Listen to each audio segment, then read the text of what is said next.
All right, there we go. Okay, is it working? Yes, it's working. Perfect. Okay, welcome everybody. Today we're going to be doing an AMA with Bobik, who's the lead developer of the Life is Feudal team. Today we're going to be talking particularly about PvP, and we're going to be discussing things such as open world raids, server performance, instance battles, and cost effectiveness and things like that of the instance battles and the upcoming siege battles.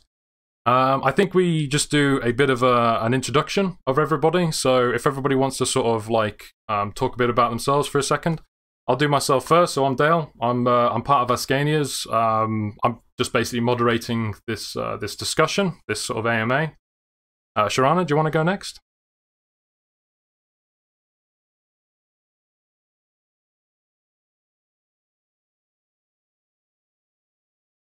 Okay. Okay. All right, no problems. Joshi? Oh, 1 second, guys. 1 second, guys. Hang on. TeamSpeak is muted. Okay. There we go. Okay, we got it back.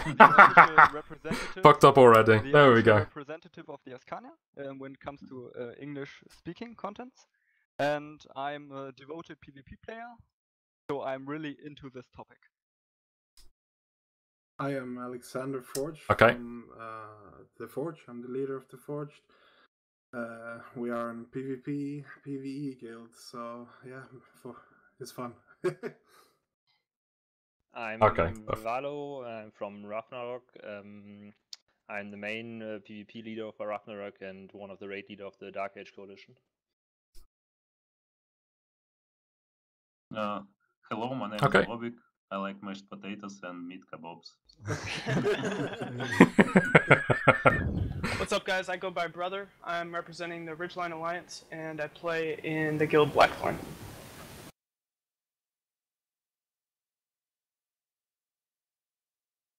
Okay, Easton? Yeah, Easton, also from the Forge, part of the Feudal army as well. Hey everyone, Carl, name's Phillips from BI Guild, and along with Sharana representing Bloodpact. Carl from Feudal Union from the North American server. Hello, my name is Mighty. I'm from Feudal's army. I'm representative Sons of Odin.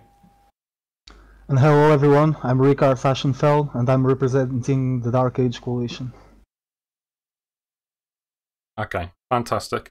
Alright, so I think now, if Bobik, if you want to start off the discussion just by talking a little bit about the upcoming features and stuff that you kind of want to implement into the game, you know, sort of talking about the topics that we discussed, you know, open world raids, server performance, instance battles. If we let you start that off, and then we can sort of take it from there as to our answers, because it'd be nice to know where the direction is going, because some of us might obviously say things that are incorrect. So I think if you give us the direction, then at least we can sort of have a sort of a question about it. Yeah, of course.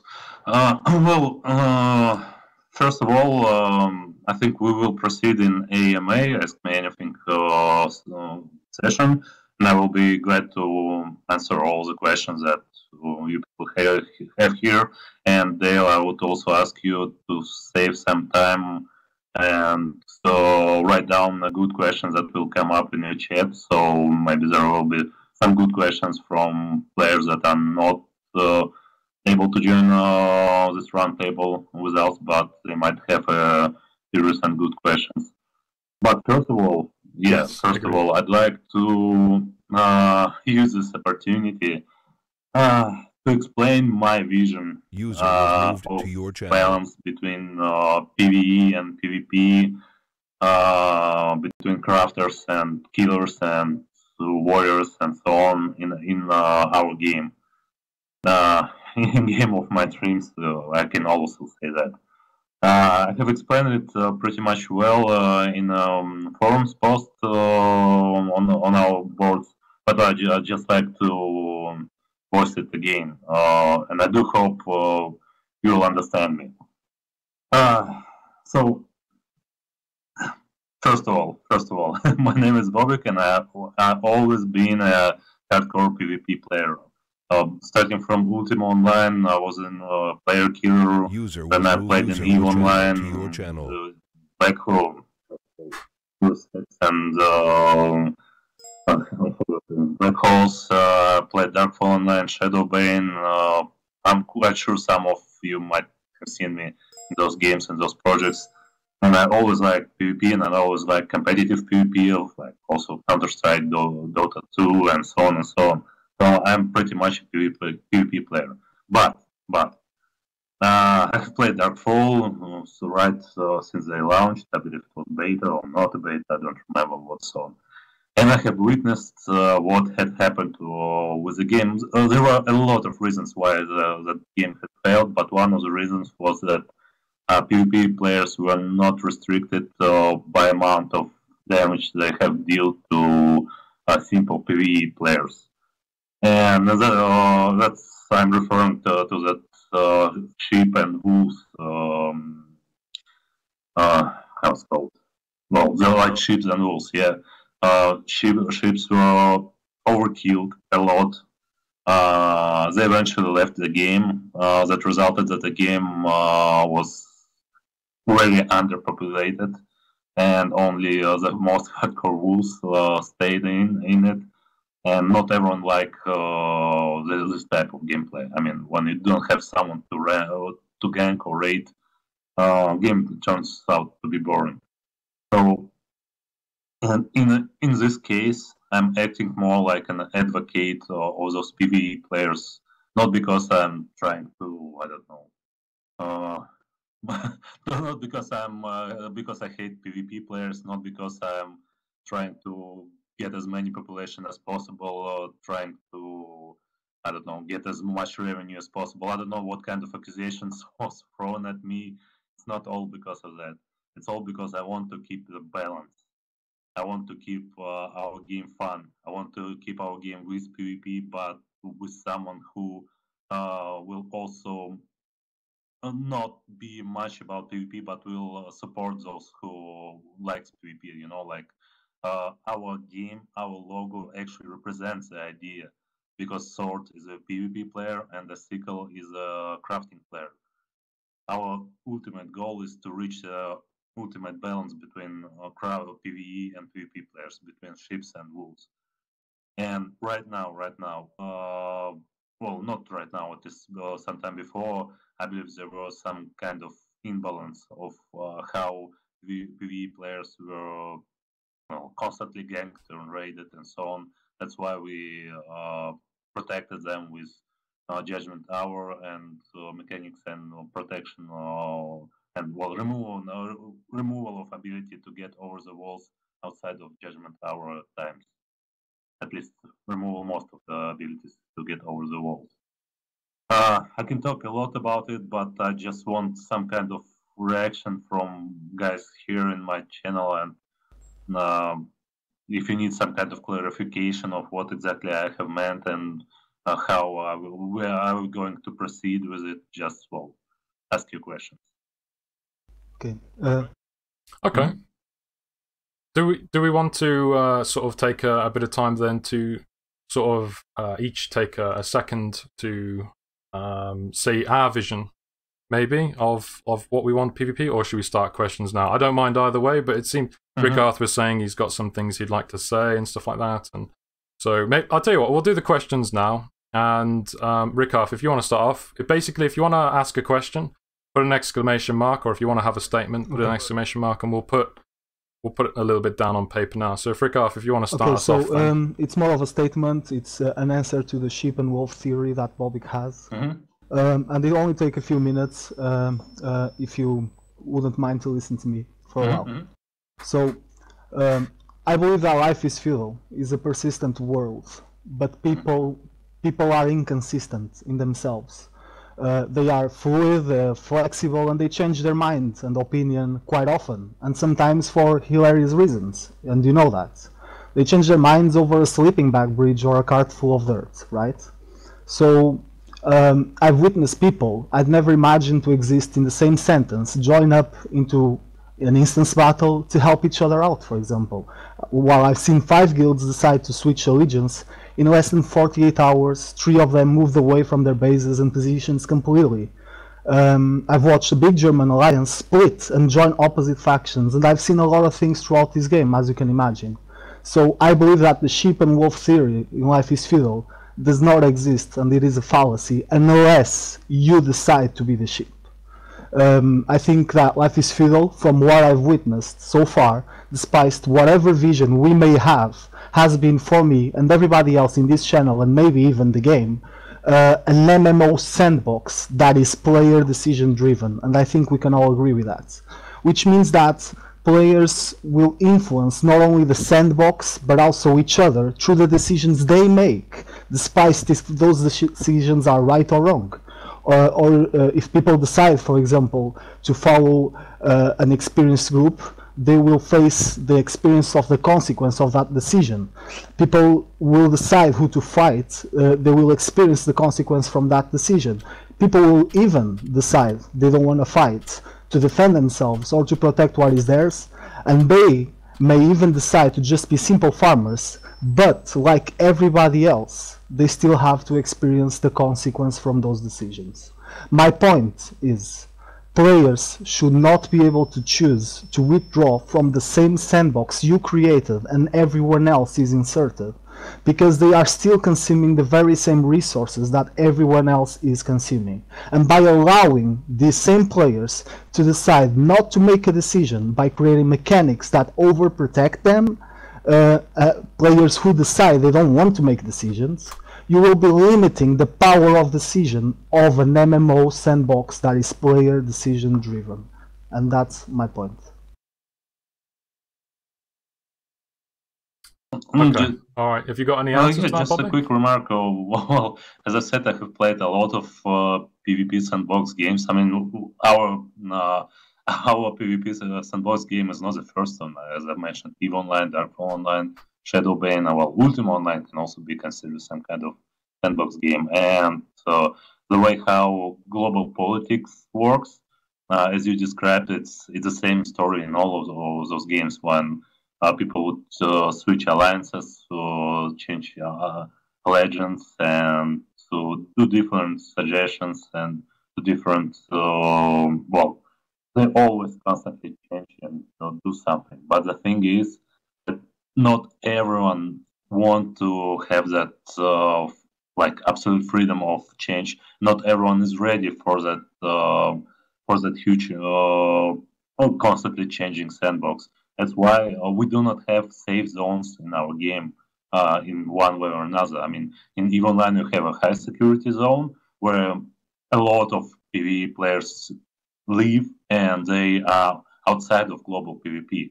I mean, unless you make a suicide gangs or some nasty criminal scams, well, you know, when you try to trick someone to become a criminal and kill him. Unless you do that, those PvE players are outside of the global PvP game. That's fine. That's what we try to do. It's some kind of safe zone within their castles. That's also the point. But I understand your point, Rickard, pretty much well. And well, I can't agree with it, but not completely. But I believe we will have a long discussion that way. I believe. Of course. We should let other speak about it on this topic. Okay, Joshy, I think we're going to go from TeamSpeak in terms of the exclamation marks and stuff like that. I'll use the Discord for chat, but if you want to put an exclamation mark in TeamSpeak, that seems to make sense more so because more of you are in TeamSpeak. So, Joshy, do you want to go next? Yeah, alright. So, as mentioned before, I have many points to discuss and many suggestions to make this great game even greater. But first of all, I'd like to start on open world PvP. Maybe I can mention my points later, so everyone comes to talk. Bobik, you said that you want to balance, have a fair amount of balance between PvP and PvE, and we as the Ascania, we really respect that, and I think that PvE players should be protected in some way, but at the moment, open world PvP is not happening basically. It has seen a very huge cut down. one of the problems we all know, of course, is massive lags, but I think you know that issue and you're working on it, because you really want to fight as a big group. You really want to invade another land and fight another big group, but then you see the ping rising, and there's no point. You can just spam with slashing damage, it's fine, but if you have something which does punctual damage, like a crossbow or a bow spear, it doesn't make fun. You just say, okay, let's do it another time, there's no point, and you retreat. And to protect the PvE players, you have released a recent patch, so you can't get over walls anymore, except you build a giant ladder or something. There are no human ladders possible anymore, you can't jump on horses. And this also cuts down open world PvP, because even players which just like dig up a very small dirt wall are protected. It's very difficult to get inside, and there's no way anymore to enter enemy bases, and the only hope is to catch people outside. But they have more guard over time as you attack them more often, and you can only hope for them to come out, which doesn't happen that much, basically. So we have many people in our guild which say, okay, let's go outside, do some PvP, I want to have fun, but it's basically not possible anymore. We have close to zero outcome, and many players, PvP players, don't have fun anymore, they quit and just come for the IBs. So I know you want to have a balance, but maybe you can take a look into that and make a kind of compromise for the PvP players.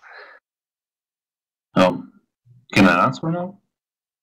Yeah, of course. So, of course. You're not the first one who is saying that point, and well, when we are talking about the balance, that means that we need to find a middle point when both sides will lose something and will gain something. Yeah. What you have just described is pretty much all the same story, let's say in EVE Online. Yeah. So, for instance, once you want to gank players, but they are sitting inside their bases under the turrets, or they are sitting in high security zones, and you cannot gank them, and you are disappointed because of that.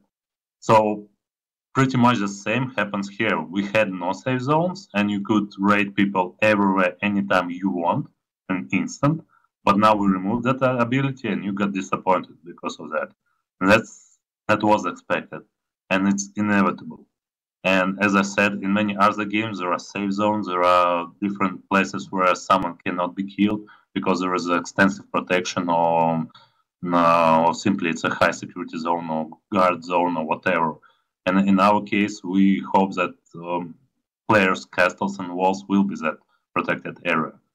And yes, I of course understand that you are disappointed with the fact that you are no longer able to get an instant ganking action on someone who is not ready for your raid. And yes, I understand that's disappointing, but again, I see the middle ground here. When there is some kind of safe zones inside the castles, inside the wall perimeters. Okay, I see Rickard answering that if you don't have high security zones anywhere, yeah. But in our and bases in our game have some kind of security zone, and as I said, in EVE Online you have stations, posts that are also some kind of high security zones. I mean, you can always hide in the post, and unless you are going to siege and destroy that post, it is also some kind of safe zone, and you can only intercept people outside of that player-only station. Which is a mechanic we're still lacking. Oh yeah, that's right. That's no doubt. If we are going back to the topic of instant battles and sieges, yes, we lack it. Okay, that's absolute. There's no denial on that. And of course, my full vision of balance includes sieges and instant battles that are working properly. But we simply don't have them. I completely agree with you. But before we implement them, we want just to keep the PvE players safe so they can learn more about the game and also get ready for that instant battle and sieges, so they will also get that fun. Because if we were going to go the Darkfall way, when we're going to implement sieges, there will be only few PvP players that will will be willing to participate in those sieges, and there will be epic sieges of 20 versus 20 people. Okay, can I throw in a quick answer to that? Sure.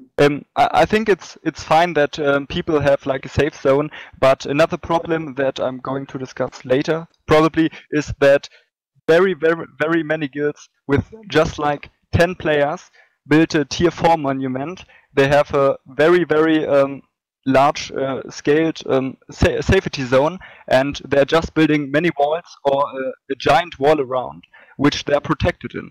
So they can do basically everything they want. They can farm, they can dig, they can mine, and are protected, even though if there are only like 10 players, which is a problem. Then this is one of the points that no open world PvP is coming. It's not a small safe zone. 10 people can have a gigantic safe zone where no one can do anything. We are getting back to the topic that we lack sieges. Because if you have a tier 4 monument and only 10 people protecting it, you can easily degrade it with instance battles and then siege it. Once we're going to have instant battles stabilized and sieges.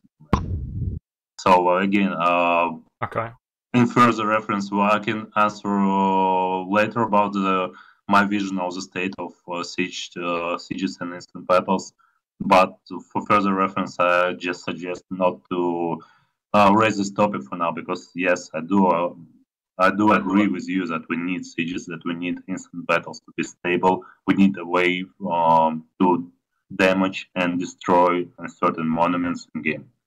I do not deny that. We need it. And yeah, I do realize that we lack it now, and the lack of that mechanics, it turns... well, it doesn't make our game complete from global PvP wise perspective. No. Let's continue. Yep, Sharana, do you want the next? I have a very tricky question regarding exactly that. Like for the, you call them sheeps, like the smaller groups, PvErs that are not playing Cliff for the global politics, the global wars. Yeah, that is probably fine to enjoy some protection, to not be involved in that war. The problem we're suffering now is that actually the big alliances that wants to have this war, they can't have it. Like the guys here presented in this room are organizing the large scale of instance battles. Like for example, on the EU server, we have the manpower to fill probably 5 instance battles at the same time. That would mean like 1,000 players. So when the peak online is 3,000, yeah, I would say quite a lot of people are interested. So that's actually the reason the reason we requested this meeting for, because our players are actually bored and not logging in anymore. I mean, castles, yes, we made skills with grinded, and the end game is actually not available for us at this point. And the open world PvPs was already discussed. So that's kind of bringing me to my question. Do you think that the big coalition are actually kind of ruining your game? Because you can actually hear that kind of accusations. No, it's absolutely wrong. Well, first of all, ships are not the small guilds. Ships are the type of players that do not looking actively for PvP. Well, I mean, there are. I'm not going to point the fingers, but there are some huge alliances on North American servers that are not up much for PvP. They're playing half an RP game, and they're fine with that. And we are fine with that. It's only about some kind of level of aggressiveness, some kind of preference, what players prefer. I mean, there can be thousands of players that prefer just PvE and crafting and peaceful living, and there can be 10 of players that are constantly looking for ganking everyone in the vicinity. No, it got nothing to do with the size of the alliance at all. It's only about the type of players. What I mean was actually that Leaf was advertised as a hard-code political, economical PvP sandbox, and during the closed beta and actually back in your own, it was quite harsh without the extra protection that was added now. So this, as a result, led to the creation of this feudal system. Like we have big kingdoms, we have vassals, alliances, we have kingdoms forming actually coalitions to fight each other. So now here on the EU, for example, as I told, 1,000 players that can't fight right now because the game can't handle it, because it's probably went to too big scale. So do you see that as a problem? No, well, I'm not completely sure that I understand you completely, but again, the problem of instance battles is a purely technical problem, and of course it has to be solved as soon as possible. And in that case, well, as far as I saw the feedback about instant battles, well, almost everyone is happy with them once they actually run and once they run smooth. And even the sides that have lost, well, in most cases, are content and happy with the experience. So I do hope that once we have instant battles stabilized, there will be more fun for such large or maybe not large alliances, and the way to fight for influence over certain areas, because instant battles is a way how you can actually degrade a monument of your enemy and actually shrink his realm claim area. And well, winning some battles means that his realm walls will be outside of the realm and it can be destroyed, and you can then raid the realm area, by the way. But again, the only problem we have now are a technical problem of instant battles. And I do hope that once we have them polished and stabilized, it will become a bit more fun and a bit more easier for PvP players, for wolves, to have more fun in the game. And once we have sieges implemented, I believe it will be even more fun. As about open world ganking and PvP, I have a long rant about it. But in few words, we had a theoretical maximum of 200 players per server node. That's where our 10,000 players online came out. It's that we have 49, well, almost 50 nodes, and each of them can, in theory, contain 200 players. That's how up to 10,000 players figure came out. But you must understand that once you raise up an army of 200 and march on some neighboring node where 200 more players are ready to meet you and fight, you can never expect the smooth gameplay, unfortunately. I mean, I don't think you have seen it in any other games, and even in EVE Online it starts to lag. And if you compare with EVE Online, they have zero calculations if compared to us. I mean, they have no collision detection, they have no target combat, they have only target combat, and so on and so on. And they process everything on peak base. That's quite slower than the FPL first-person shooter type of game we have. And I mean, there are a lot of technical issues and nuisances that our game have if compared to other games. That is why we're actually making instant battle games, to make sure that the experience that players will have in that instant battle will be as smooth as possible, and there will be no additional calculations or no additional sources of lags during that battle. So I just want everyone to understand that when you gather a blob, if any one of you played EVE Online, when you gather a blob and you're looking to fight another blob, you can expect lags. But if you gather a small ganking squad to hunt down and gank some other ganking squads, or some solo players or travelers or so on, you should be fine. So if you're looking for small scale roaming PvP, that's what open world is about. If you're looking for massive battles, that's why we're creating instant battles and instant sieges for. But the problem is that at the moment, the bigger or the high pop server, they have 100, 200, 120 men online to the high pop times. And when I go there with 40 men, then we are near to 200 players. So what is this small? What scale do you think? Should I go there with 20 men? With 20 men, I cannot fight something, because everywhere they gather with 2 claims and just stomp me when I come with 20 men. Well, yeah, of course. You don't want to fight with small amount. You want to fight, you want to attack the claims, but they have a lot of players there, so you want to bring a lot of players too, and that causes lags. Of course. I mean, but truth to be told, that.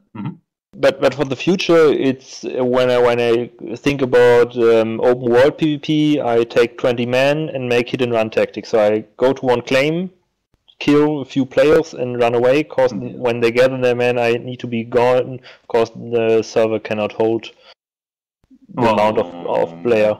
If there will be only 20 of you and they will not log in additional players, it should be fine.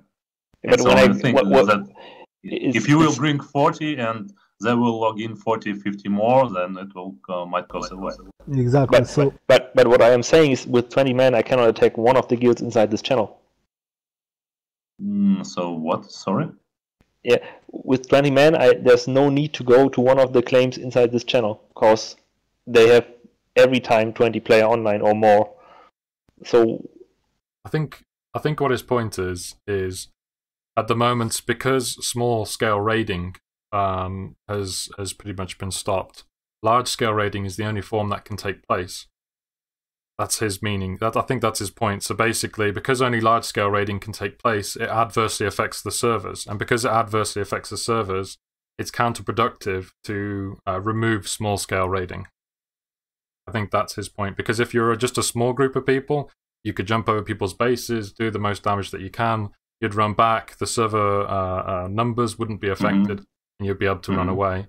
Whereas at the moment, the way it is, you have to go with large numbers because you can't get a fight without people effectively grouping up and also attacking you back.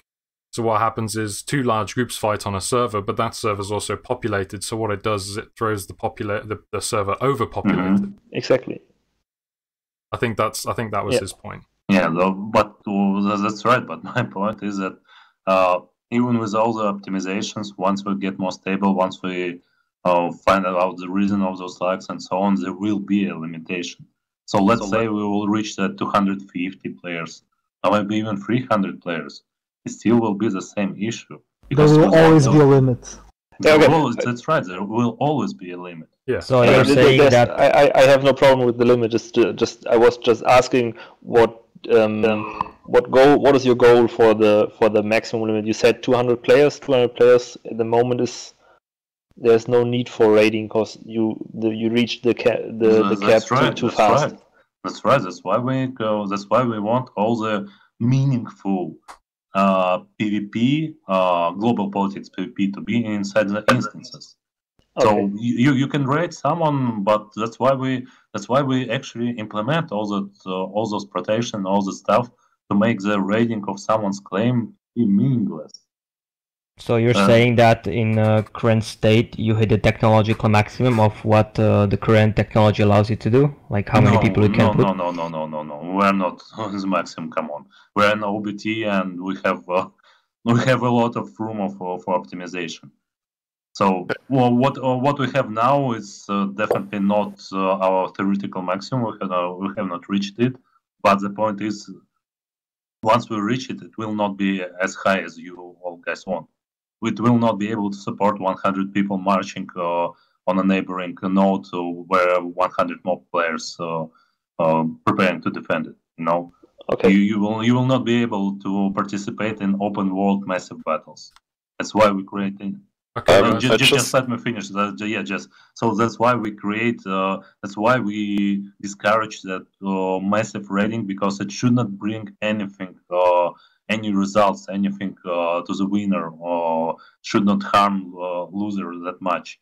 But winning or losing an instance battle should result in certain consequences for winner and for loser. Winning or losing a siege battle should result some certain consequences. I just got a sorry for interrupting you. I just got another question about the claims.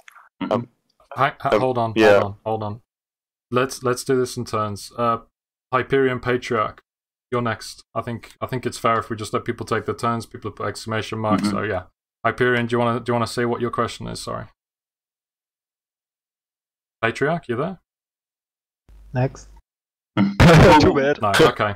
Easton, you're next. Okay, yeah, sure. I just want to ask permission though, because we've been discussing this one for quite a bit, and just going back to the sheep and the wolf, I would kind of want to discuss the private claims again, if that's okay. No, sure.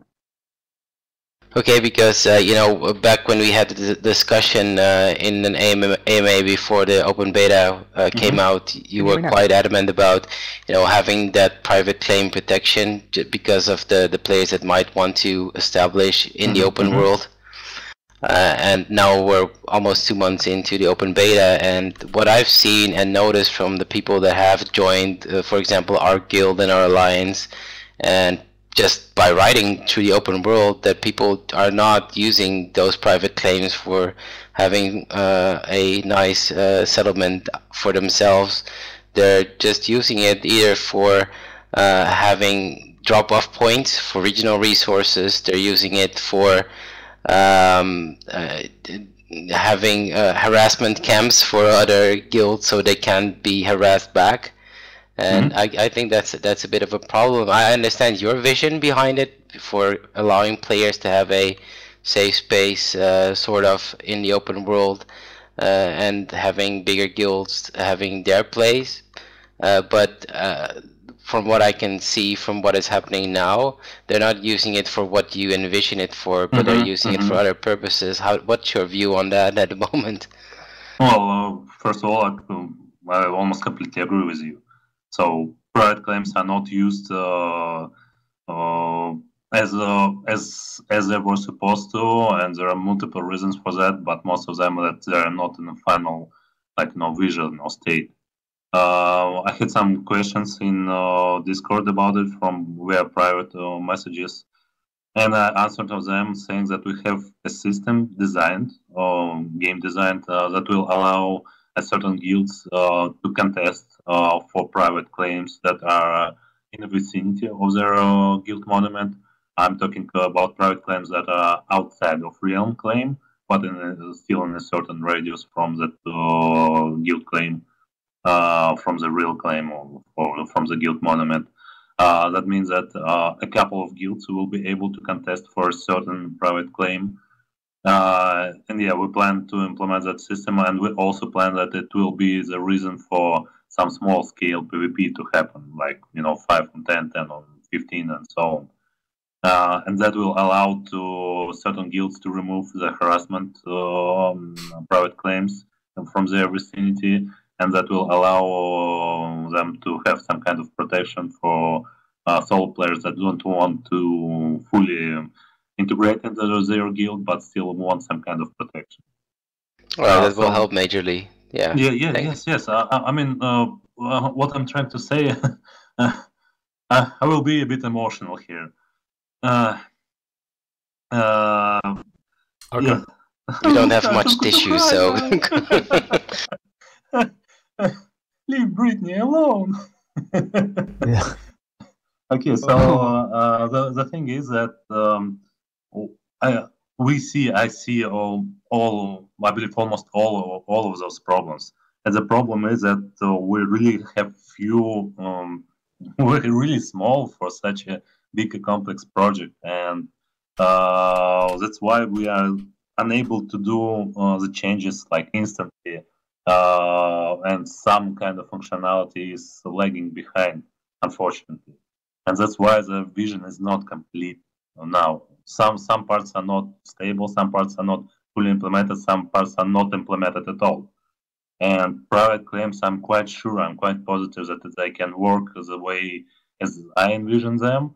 It's something for solo players or small scale groups that will have a relatively safe place under certain major power protection, under certain major power protection, and there will be no way or profit of using them as harassment points or anything like that.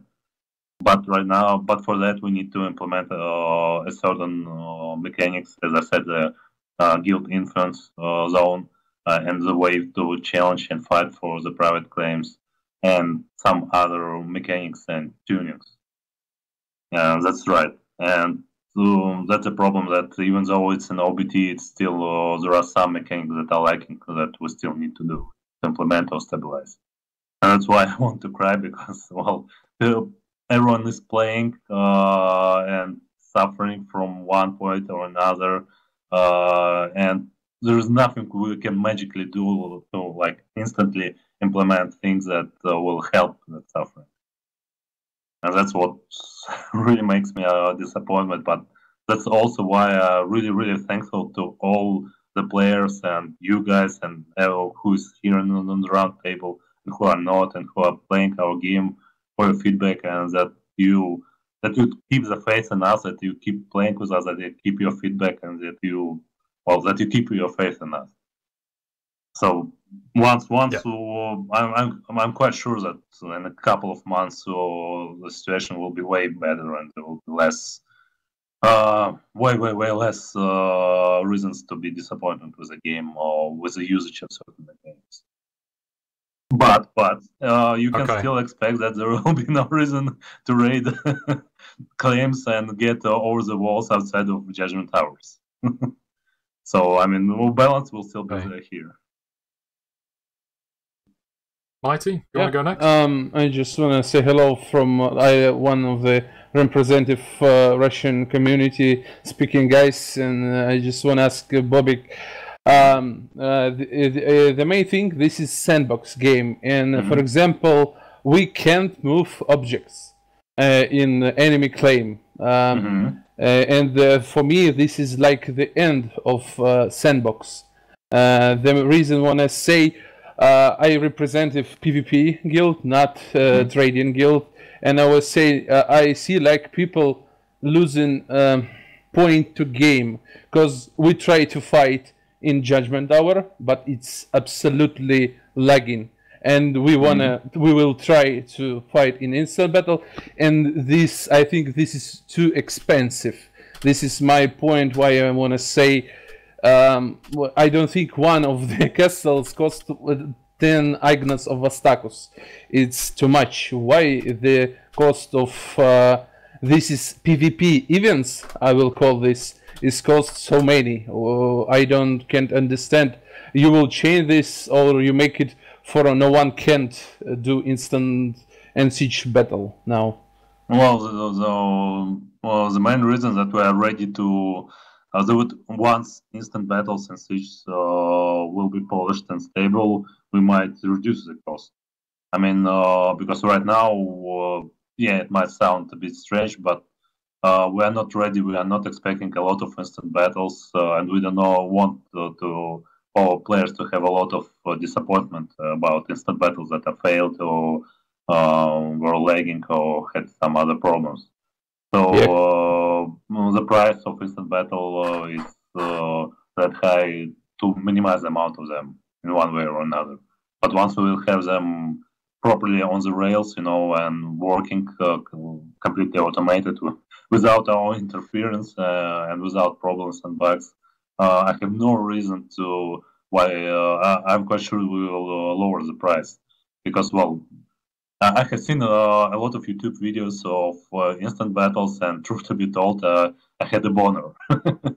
I mean, seeing like hundreds of players marching and cavalry kiting around, and archers are shooting arrows, and once melee gets in, and it's a brawl, and well, it's really exciting. And I'm quite sure when you participate in it, and once it's smooth and equal and balanced, it's fun for both sides. That's what I believe. Maybe you can correct me if I'm wrong. Yeah, but also I want to ask about, we play a lot in your own, and we love this game, and I think the most funny for us, it was biggest fun for us, it's moving objects. Really, it's why you turn off this option? Yeah. I understand your source of fun, and I understand it, and it was okay for your own, as it's okay for Rust, as it's okay for Disease, it's okay for any small-scale privately owned servers, because they have a longer period of, they have a shorter life circle, and fun is more like instant there. and it's fine, and it's fine. But it should not be the way in MMO, because if your base was raided while you were sleeping, you just go to some other server. But if your base got raided while you were sleeping in MMO, you have wasted a lot of time on it, and you will not be happy about it. And that's why it's one of the reasons why we want to protect the stuff. We don't want to have. I mean, I have even participated in some exciting player versus building PvP events in Shadowbane and in Darkfall, when one guild would raid another guild at 4 a.m. their time, and just bash through buildings and kill a couple of AFK players. Okay, alright. Yeah. Right, so I think because we've had open world PvP asked so much, Carl, do you have an open world PvP question, or is it about maybe something else? It has been covered somewhat, but I do have some other topics I could bring up. Okay, what about you, Patreon? I actually do have a question, but it is regarding the instant battle system. I'm hoping I could talk about that for a minute. Im Ostlager befinden sich ein paar Feinde, die glänzen da So rum. first off, I would like to thank you for joining us today and talking about our concerns and questions. I want to talk about the restrictions of the instant battle system. Hyperion's combat doctrine relies on small gangs working as one. Tabard colors and variety are necessary to coordinate. Dumping an entire group into a map under a single color is a huge issue, as well as separating the unit groups into sizes of 10 or less. We may want to increase that number. In addition, the server at that time is far from stable. Based off the instant battles we've encountered, they have incredible disruption, where over a third of our forces at the time are disconnecting. I'm talking 30 to 40 people, with another 20 of our men failing to access the totem. The concept of a sandbox works when the sandbox doesn't have a bunch of holes in it. In EVE Online, there used to be serious instability before they introduced time dilation, the concept where they would slow down the game's ticks to allow the server to keep up. We obviously can't slow down a sword swing, so some mechanics adjustment must be made to compensate for the time being to keep this game fair. We at Hyperion proposed an alternative. In the past, fights were determined by champions in the field to prevent the mass loss of life. This has lower capabilities in the game, as well as a solution to technical issues. Reducing numbers from 100 to a more manageable number like 20 of their finest people, with the benefit of reduced totem cost, would make the fight itself more effective and the server technically feasible. Have you considered making this an option? No, likely not. Well, first of all, technical problems should be solved, and we do know that there is a random issues that, and especially there are a lot of such issues on North American servers for some reason, because hardware is different there, I believe. But we do know that in some kind of battles there are 10, 20, 40 of participants cannot join. In some cases, it's only like 7, 8. 15 or something like that. And second of all, no, we don't want to switch instant battles into some kind of fest. It's definitely not what we are looking for in massive multiplayer online game. And third point, we can increase the tick size, so the calculations will be less often, and some kind of smoothness will be lost, but performance will be boosted. And we are considering that option, and it might work out. But again, it's just one of the many ways how we can optimize our game, and it's not something that, not something we have to discuss right now, I believe, because there are a lot of ways how we can still optimize our game, and so it's all matter of development time and that we have to spend in order to achieve that optimization. But I believe it's not the topic of the current discussion. Yeah.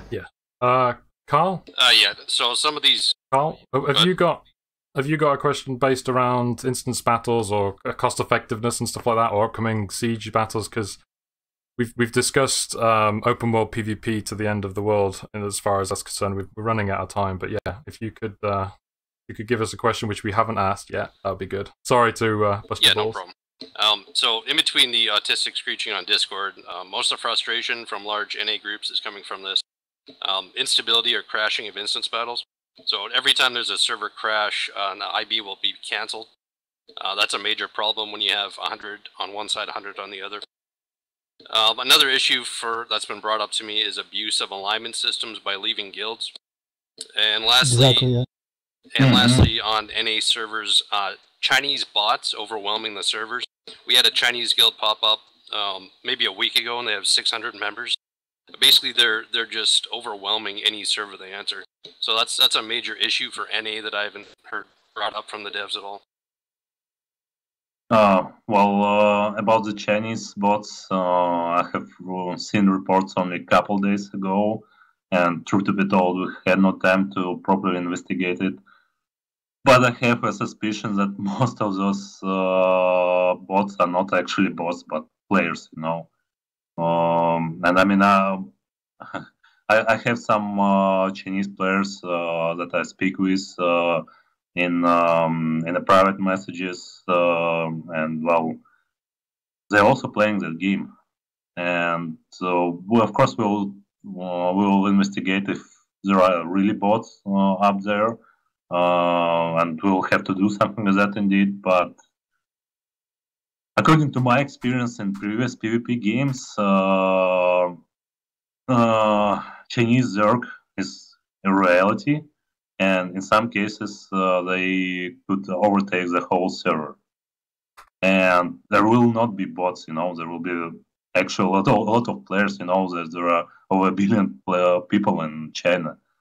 And right now we see that there is some kind of wave arising in China. I mean, we see a lot of people coming from that region. And yeah, there might be some kind of danger of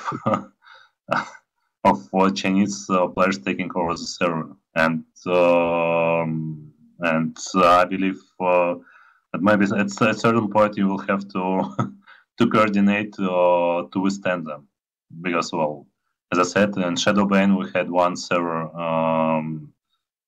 completely overtaken, and I don't want to make anything personal, and I'm okay with Chinese players playing our game, but you must also understand that the problem is that we don't have Chinese servers so far. We don't have a launching partner in China. So they want to play our game as bad as you want to play it.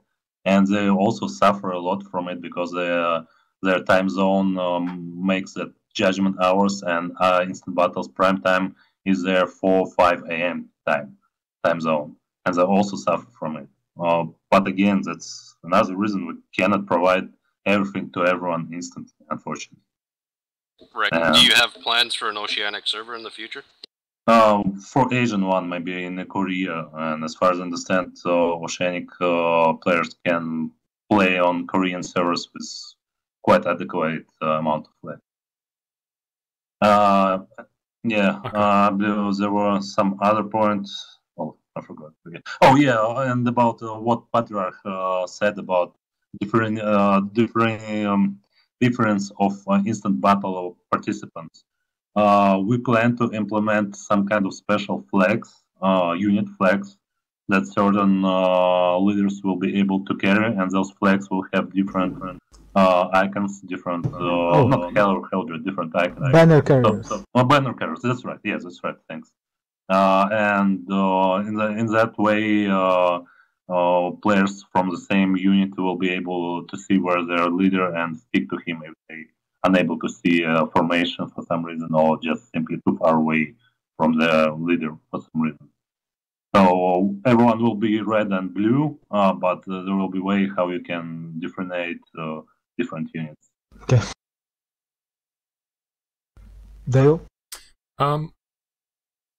Yes, I have a question in particular. Sorry, Joshi, and I'll just ask this quickly, and then the next person. Actually, sorry, it's not Joshi, is it? It's Harold who probably goes next. But yeah, my question is probably a quick answer anyway, but I'm getting a lot of it happening in the Twitch chat. They're asking what are you going to do to protect people who are in a PvP situation and drop their guild tags at the last second when they're about to die? Yes, that's a known exploit, and unfortunately, since our guild management system is is a little bit not stable and a little bit vulnerable, if I believe at least Patriarch must be well aware about it. We have a situation on North American servers because of that, because of vulnerability.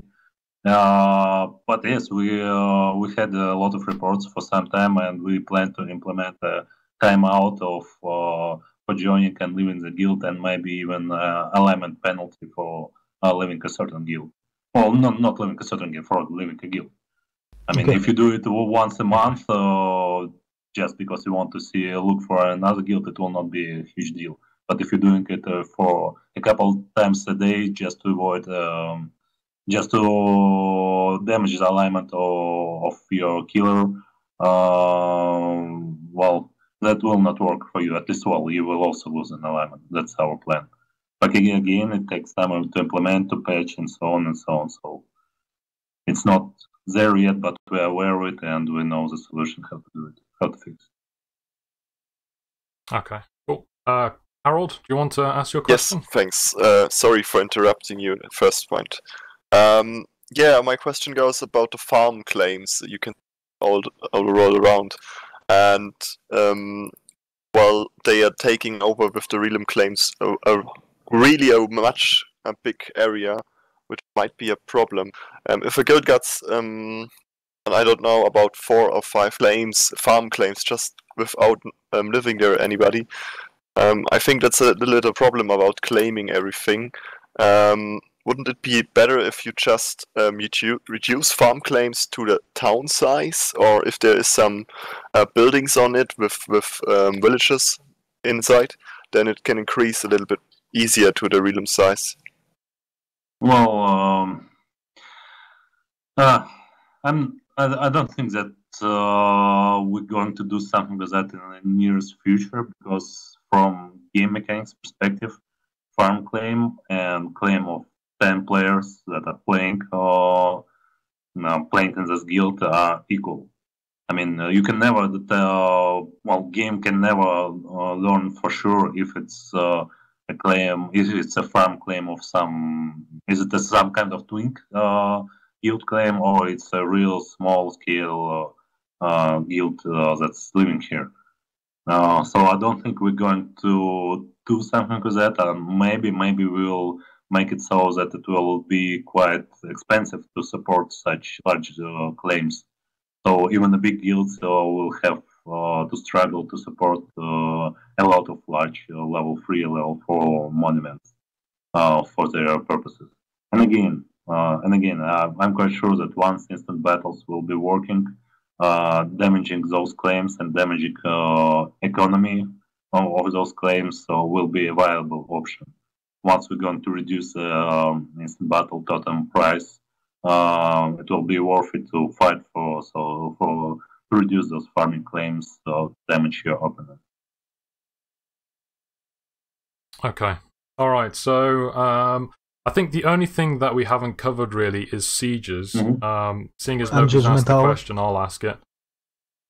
And Judgment Hour, yeah, okay, we'll cover Judgment Hour after we've covered sieges. So, just as a generalized question, sieges, if you can give a time when they're going to be implemented, that would be a good start. But if not, when they are implemented, how will they be implemented? And a particular question from myself: how will sieges work on the basis of, like, for example, the claims in the water, which have been built purely in the water areas? How will you deal with those particular situations? Well, talking about claims that are in the water, I will answer that question and I will explain the whole sieges mechanics. I believe it will be a good thing, so there will be no controversies, rumors about how it's going to go. Yeah.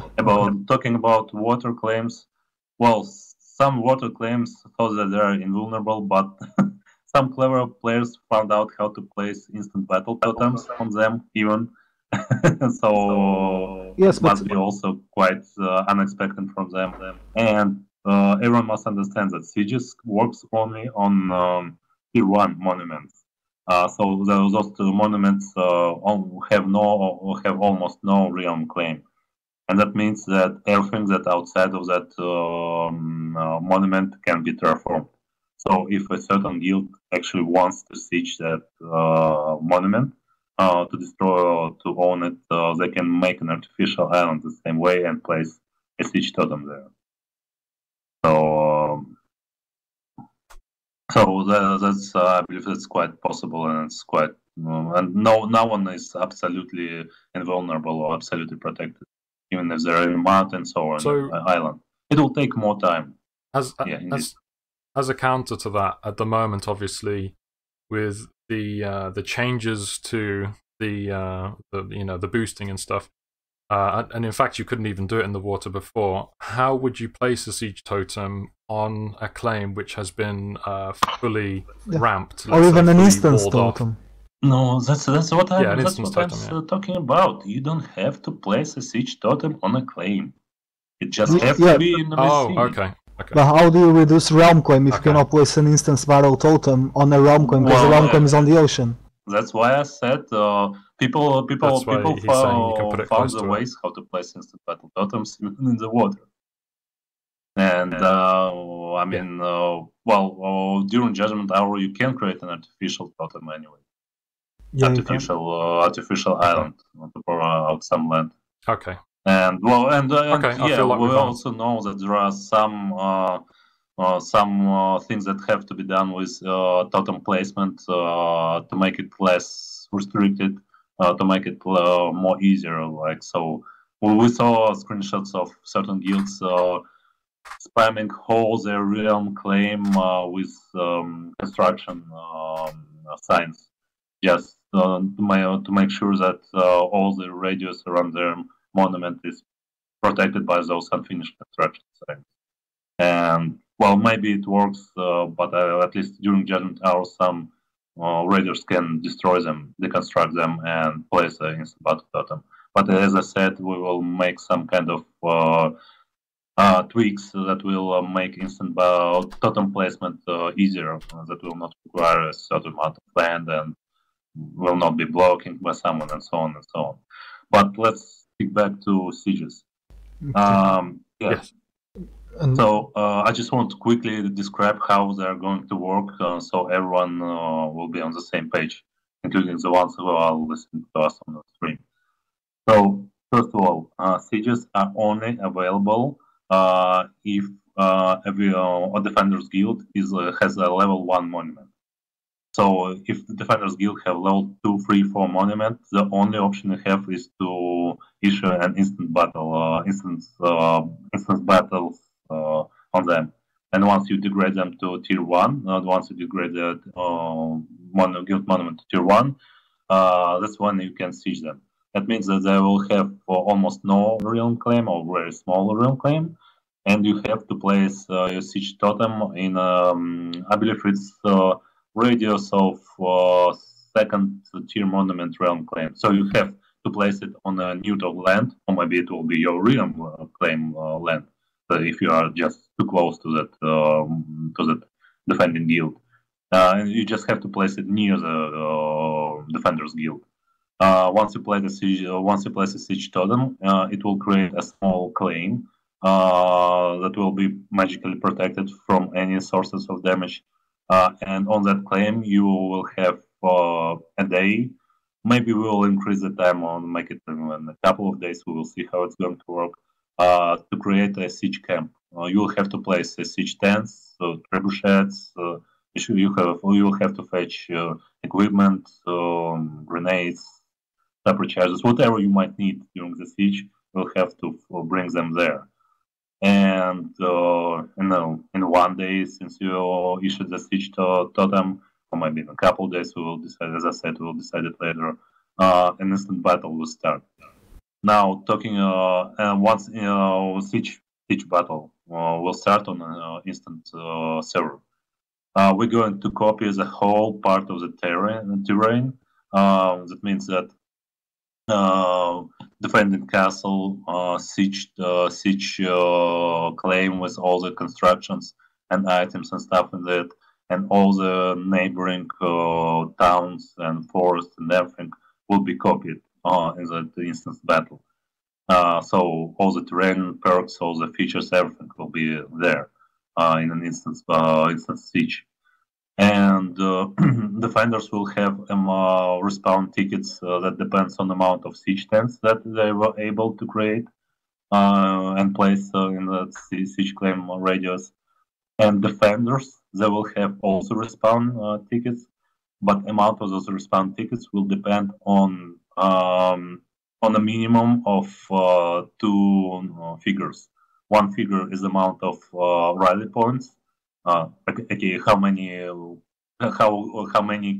castle keeps? How many keeps do you have, or how large are those keeps? And second figure is amount of housings. So if you want to have as many respawn tickets during your siege, you must have equal amount of living bind points, houses, and equal amount of rally points, keeps.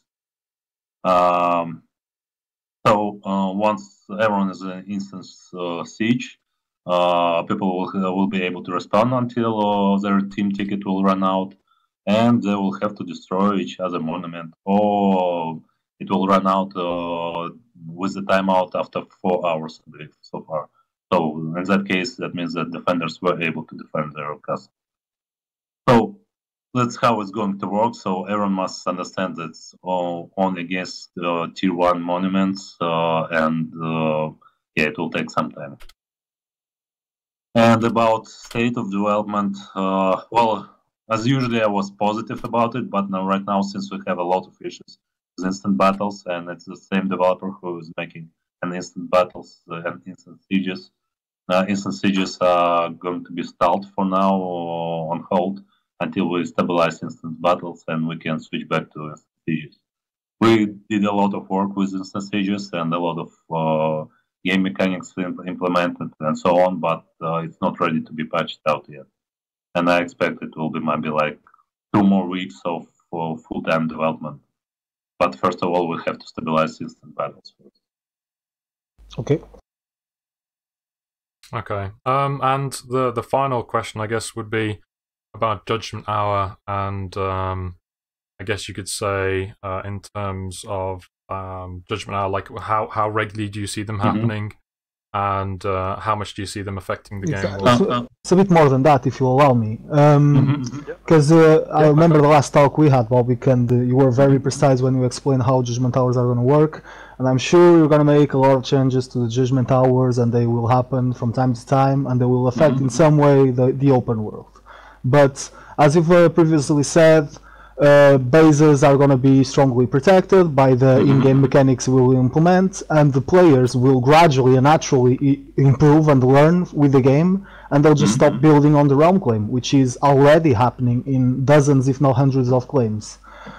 So if you have guilds and players who only build in town claim, can you, I don't know, clarify what's the purpose of a Judgment Hour, and how are you going to prevent Life is Feudal day-to-day normal task from going back to your own system, which is people only log in for these special events, or in this case, Judgment Hour? No, well, I believe you have your point of view, but I believe even in this chat somebody mentions that some people are building walls around realm claim areas and living in realm claims easily and farming and doing their stuff. So it's not completely the way as you described, that everyone is sticking to town claims and never going out onto the realm claim. Exactly, but that's short term. But after you destroy them, the first walls, do you honestly believe they're gonna build it the second time, only if they're like really done? Yes, no, I do believe it. If they have a way more land available for their expansion, why wouldn't they use it? And again, that's where private claims should work, actually. Because the idea of private claims is that they provide an additional layer of protection on the realm, and that's where players will have their own private place if they do not have it in a castle. So if you have a large guild, not everyone will be able to stick inside the castle, and they will want to have their own small Exactly, that's why you make another claim. Another guild claim, but not everyone can support it and afford it. If you don't have space because you have a lot of people in your claim, right? It's because you have at least 100 people, because you can easily fit 120 spots inside the town claim. So if you have 120 people, you naturally can spare 10 guys to make a new town claim and therefore build more houses in the town claim and thus not in the realm claim. Yeah, but which again, is already happening. Well, I agree with it, but it will not be a privately owned. No, it will not be. How to say it? It will not be something that is owned privately by a certain person. It will be in another guild claim. Living with 10 more people anyway. And as I said, we want to promote the private claims, the usage of private claims, and some kind of benefits that the whole guild will receive from private claims in their realm lands. Okay, yeah, if that happens, yeah, I believe because you are promoting the private claims to be built on realm claim, there will be a higher purpose for Judgment Hour. Yeah, well, I believe it will be a taxation thing, and as I said, that's the influence system that is designed, and we will implement sometime later, and it will allow to contest for private claims that are outside of realm claim, and Judgment Hours will be the reason to raid realm claims and place private claims that are on the realm land into the danger. So, you can consider it like a raid, like a normal raid in medieval times. Exactly.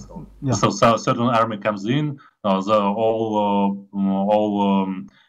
peaceful folks, they stick into the castle and they just stay there. And if there is no armies that will march to stop that raid, the raiders will destroy everything in the vicinity. They will not be able to siege the castle and or capture it, but they will burn everything around. Okay, so just to clarify, you will then be designing a system that promotes raiding during Judgment Hour on realm claims. Is that it? Yeah, yes. Well, that's the whole purpose of Judgment Hour on MMO is to have a certain time, prime time, for reason for bunching up and raiding the realms. Not raiding the towns themselves, because you cannot damage anything. You cannot. Well, you can kill some FK guys. You can get inside, but it will not bring you a lot. You cannot destroy anything. You cannot capture anything. Of course, but you can do it in a realm claim, and that's when. And both parties should be ready for it. That's the main purpose of Judgment Hour. That it's a time when everyone should be ready for PvP. Defenders must actively protect their private claims and their realm lands. And attackers, if they want to raid their neighbors, they should punch up and raid their neighbors. Okay. And we'll promote some kind of, and again, with the new influence system, I expect that there will be multiple claims under how's it called? Multiple private claims endangered that will require defenders to split their forces, and that will result in a couple of small-scale PvP events happening around. That's the point of Judgment Hour and private claim influence system that we want to promote open world small-scale PvP. Large-scale PvP is for instant battles and procedures. But small, like 5-10 people PvP, when you have not that much on the stake. I mean, if you go and burn someone's private claim, it will not heavily damage a certain guild. It will not give you that much of of profit, but still it's worth it to defend it, and still it will be fun and interesting to raid, get some content, stuff. Yeah. So that's and again that's again where I have to cry about it, because it's not there yet, and I understand the frustration. And we have to rely on your patience and understanding and faith that sometime in a couple of months from now it will be implemented, and it will be the way as I vision it right now. But it's not working the way I vision right now. Most of them, well, some things are not working the way I'd like for them to work, and nothing can be instantly done with it, unfortunately. I've got a question about Judgment Hours quickly, just about regularity. How often are you planning on having Judgment Hours? Is it going to be daily or weekly? That's a good point. Well, truth to be told, I mean, I understand it's not set in stone. Yeah, it's not set in stone. Right now, we have Judgment Hour only once a week because we do understand that's a lot of lag issues and a lot of different other issues, and we don't want players to experience all those problems because no matter what will be the result, everyone will be frustrated with such a Judgment Hour. So we just want to keep the opportunity for players to do that, but we don't want everyone to be frustrated on a daily basis. But once we reach an ideal stable state of our game, I do hope that maybe once a weekday and a couple times during the weekend will be an optimal schedule. Let's say like every Wednesday evening and Friday, Saturday, and Sunday evening, something like that. That's what I see. For hour, maybe for 2 during the Saturdays. That's what I see right now, but again, it's not in stone, and we will see how people will react and what they will ask for. In my personal opinion, people on roleplay servers, they will never want and ask for Judgment Hour, and that's fine. I believe that people on North American world will not ask for a lot of Judgment Hours also. But people on main European world, they will ask for daily Judgment Hours. 5 hours at least. Yeah. And I mean, we're fine with that. It's a separate configuration file, and we can pick it on each gaming server, each gaming world, and it will be just up to the players. So we'll just try to aggregate the feedback of most of the players on the server and work out a good schedule. Yeah, because you already have a server that allows players to look for an easier experience. Yeah, I don't understand why NA servers would be any different than EU. We have an RP server for the RPers. Well, RP server is completely for RP purposes. I mean, PvE is not equal to RP. There are certain players that are okay with PvP. They do not want to play 100% role-playing game style. They just want to have a more relaxed gameplay, and I do understand that. Role-playing server will be so far. I don't believe we will going to have any more role-playing servers. But if we're going to open new worlds on a Steam release, we might open some kind of more PvP world and more PvE world, something that will be suitable for, let's say, wolves, and something that will be more suitable for PvE players, because again, PvE players are not necessarily role-playing players. Okay. So I think I missed out one person, Alexander. Do you want to? Oh, he seems to be muted. The inter-business battle. So, yes, I think Sharana had a question about IBs. Essentially, currently in the current format, if you do an IB, you remove around about 4 realm tiles radius from the realm claim, and then next day, by the time the next IB comes, the realm claim has obviously expanded again back out to so making IBs effectively weaker in terms of what they do. I imagine that Sharana's point is to do with maybe the cost and stuff and the amount that we have to use, for example. Well, yeah. Again, it's by design right now that instant battles are expensive in order to have them under control. As people feel frustrated, that's right. But as I said, once we're going to have the system stabilized, instant battles will be cheaper. But it is by design that we want a series of instant battle losses before a guild is going to have its monument downgraded. So winning or losing one instant battle, in my opinion, should not punish a guild with instant monument degradation. And the bigger, the higher level of their monument, the more battles they have to lose. And we already know that there were certain guilds on Europe that have received a coordinated attack from 3 guilds. And in the event if they would lose all of them, they would lose like 12 tile points at once in a day. And there will be no way for them to regrow that time in one more day. Well, And but they can regrow about 6, so it will take like weeks and insane amount of resources to just collapse one claim. Well, and on top of that, already the tactic started that allies place friendly totems just to protect the territory and let it regrow. No, about friendly totems, again, it might be like, you know, it's been in many games where you can place a protective siege or protective battle totem. We'll see how bad it is going to turn out, and we're going to counter it, or maybe even, I don't know, make some kind of artificial punishment for that. But as I've said, we will tune it, and once instant battles become cheaper, it will be more economically efficient to use instant battles to downgrade a certain monument.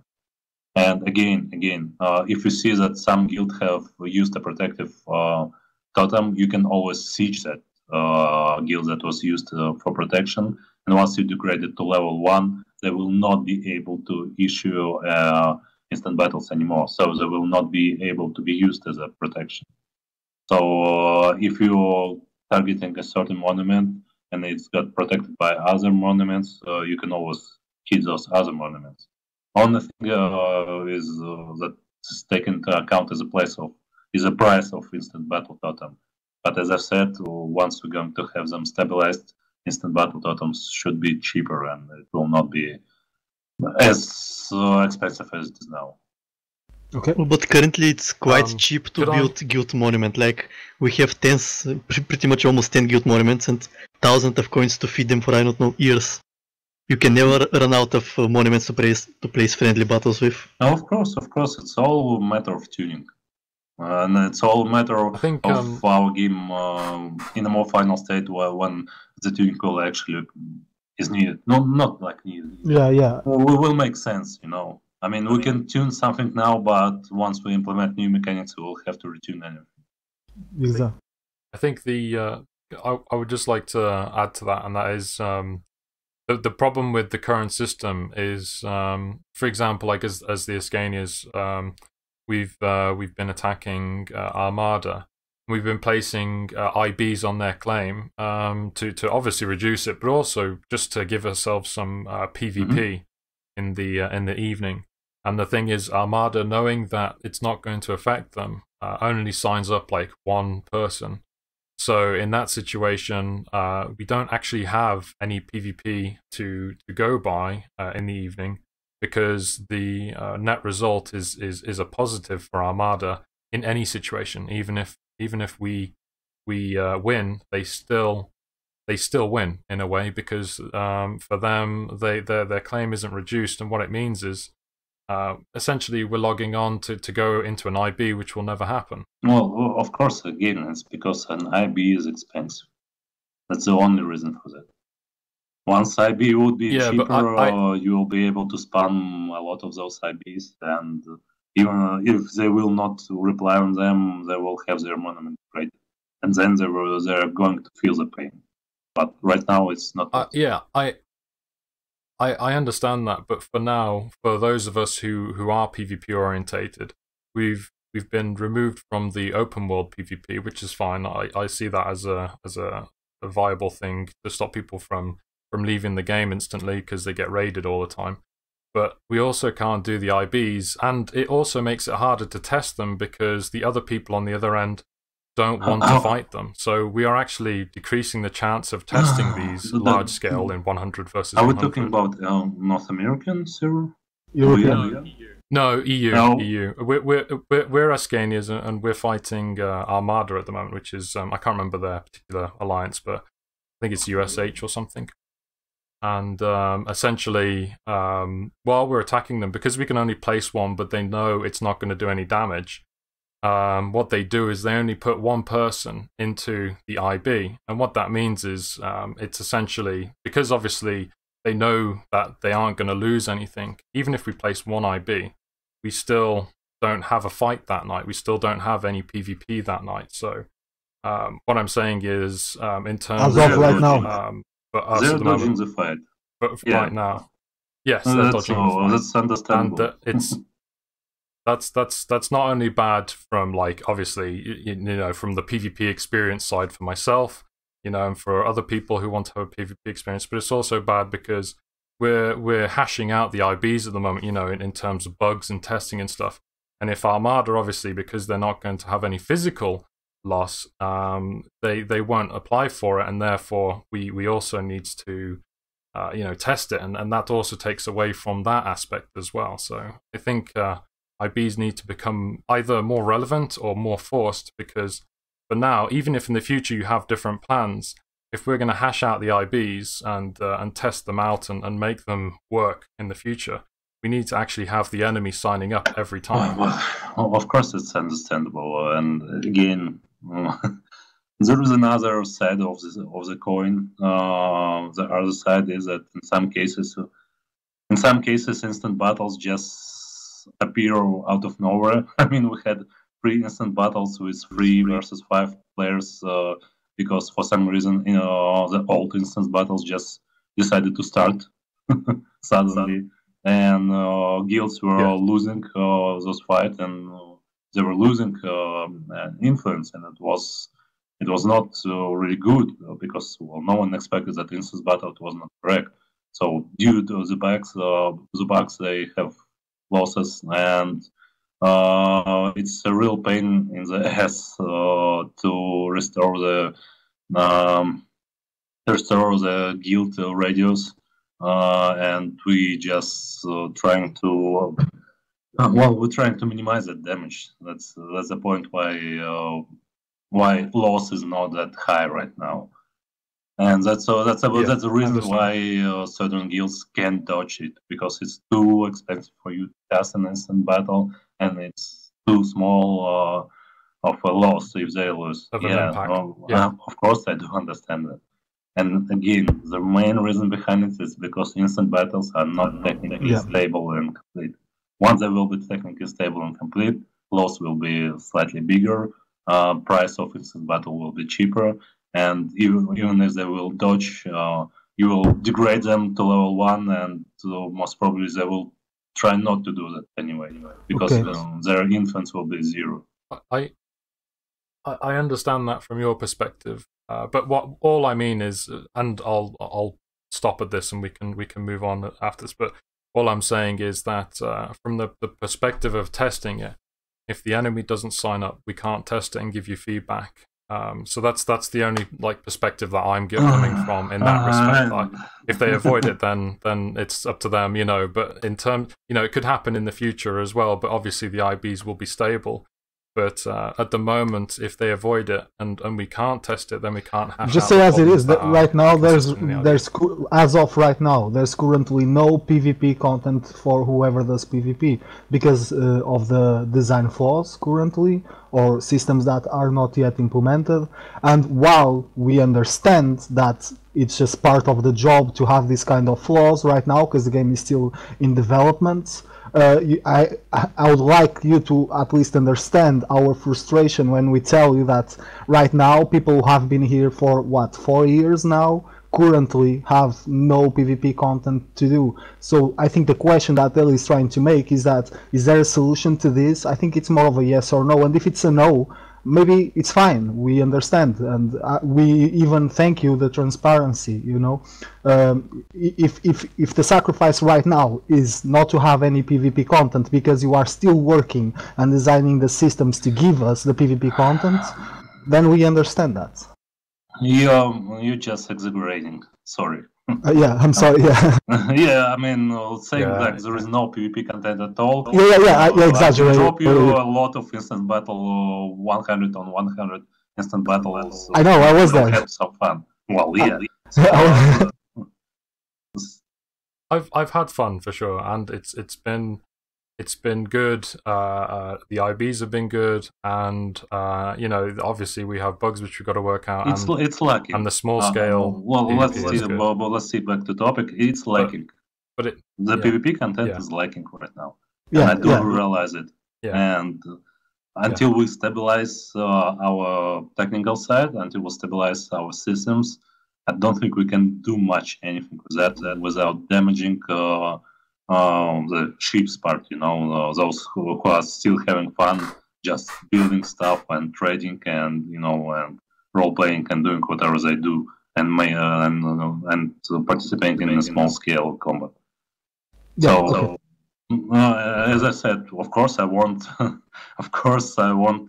have as much of PvP content as possible. Of course, I want instant battles to be stable. Of course, I want them to be cheap and effective in guild versus guild combat. Of course, I do not want anyone be able to dodge those fights. Of course. Just a little point to this. Okay. I'm sorry for interrupting you again. If we just stop growing the claims after they lost the battle, I think this could handle it much better, because at the moment you don't lose anything by losing an EB. It's just, okay, a little bit claim tiles and you will get them back after a few hours. Yeah. I think Bobik answered this. It's no. Bobik basically said at the moment he doesn't want the IBs to be too much of an impact while we're still hashing out the issues. That's right. That's right. I think we can understand that. Yeah. Okay, right.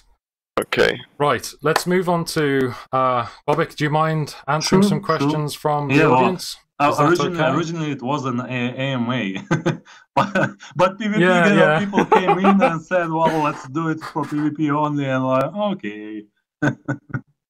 It's okay. As far as I've seen it, we can have some random questions. Then we can have things which are not based around PvP. I think one of the ones that I've seen pop up most in the chat is to do with ships and docks and stuff like that. I think this has already been answered on the forums and stuff. Continue, but if you could give a short answer for them. First time I remember I saw that question back in 2011, maybe in 2 or 3 weeks since we launched our site and forums. Yeah. And some person was asking, will there be ships in the game? Yeah. Will be. So let's keep it simple. Let's keep it simple. Are there going to be ships? There are going to be ships, and I hope this year. Okay, fantastic. Okay, we'll move on to another question then. Right, let me just look through.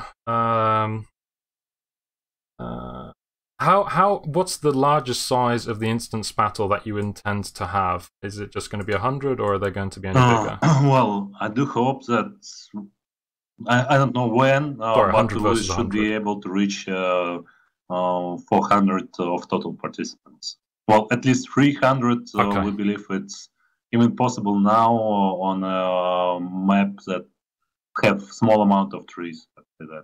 But again, we just want to make it slow and make sure that our 200 players battle is working smooth from all the perspectives, so we can gradually proceed and increase the total amount of players.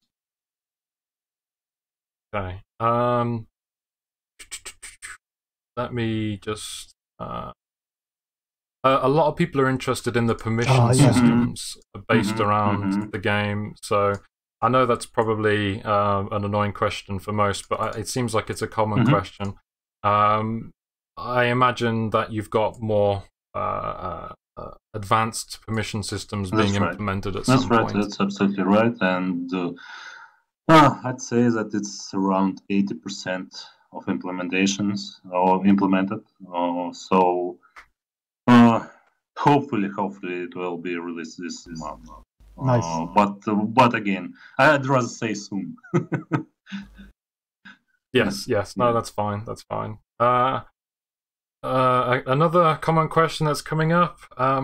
People are asking for a hardcore PvP server. I imagine Judgment Hour at all times. Is that a possibility? Well, yes, it's a possibility. I mentioned it a couple of minutes ago that once we're going to release on Steam and once we see the population influx, we might create a new, more PvP server and more PvE servers. That's really good. Yeah. Yeah, so maybe all those PvP hungry folks can stick Yeah. on one server with 24 hours a day, judgment hour, and and instant battles that cost one branch and one nail to create. That's actually really good. Well, I don't mind at all. I think it can work. Another question popping up quite regularly is NPCs and native settlements. If they are supposed to be coming, and if so, how will they be implemented? Well, of course they're coming. Of course, I believe many of you have seen concept arts and models. It's still a lot of things to do with them, but I do hope that we'll have them maybe February, maybe closer to March. So I mean, we have a lot of things done with them, but there are still some things to be done. And the problem with why they are postponed is because we have a lot of ongoing issues with the current system, with the current game that we have to address, and that takes the same developers from developing new features, unfortunately. Okay, and another question. This one particular Gaston says banners for our castle walls, but I'm going to extend that out to banners for all aspects of that team. So whether they be horses or whatever the case, are you planning on adding more stylized and more banners in general? So say for example flags on areas and stuff like that. Well, we had one of the features designed but not implemented with a separate flag stand with a flag that will show the heraldry of the claim it is standing on, of the guild that owns the claim the flag stand is standing on. And I also mentioned the plan to implement unit banners, formation banners. Well, yeah, unit banners. And yeah, maybe we will have a couple of different flag stands, so players will be able to use them to decorate different buildings or just place them on their realm land. But again, it's something of, let's say, moderate priority. Considering the amount of issues we have with the current game, I can't tell when we can implement them. But the good news that that most self-implementation takes time of our art team. That is not, I mean, they're not fixing issues that much, so they are relatively more free if compared with our developers. Okay. Siege ladders. What? Siege ladders? I see this. Siege ladders and battering rams. Are they going to be implemented, and if so, when? What kind of ladders? I guess that could be siege ladders. So like a big ladder which you can put up against a castle wall and climb up the castle wall. Oh, yeah, okay. yeah. I just heard ditch ladder. Okay. Sorry. Yeah, siege ladder. So yeah, of course we expect to implement them sometime later. But again, I don't know when we're going to have them. But we do plan for support charges to work in the underground tunnels, so they can destroy the wall that's above the tunnel, or destroy the buildings that's above the tunnel, and some kind of battering ram, or maybe some kind of siege tower later on.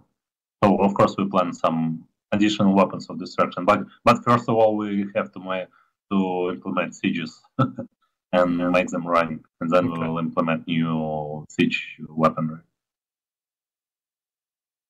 Okay. The map getting bigger. In terms of, I imagine, the land mass getting bigger. I'm assuming. I'm not thinking they're talking about player numbers. So yes, the map getting bigger. Is there any plans to increase maybe the amount of islands or well, so far we have a plan, and we almost found a person who will start creating a new map that will be larger, and I do hope it will be readier before the release of our game. Well, it should be ready before the release of the game.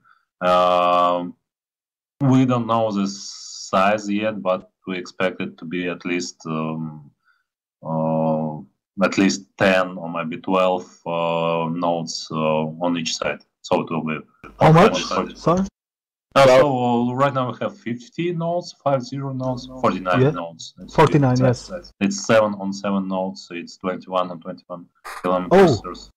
Okay. Yeah, it's right. It is right now, but we plan to have at least 10 nodes on site, so it's 30 on 30 kilometers, and yeah, it will be 100 total nodes. But we will see.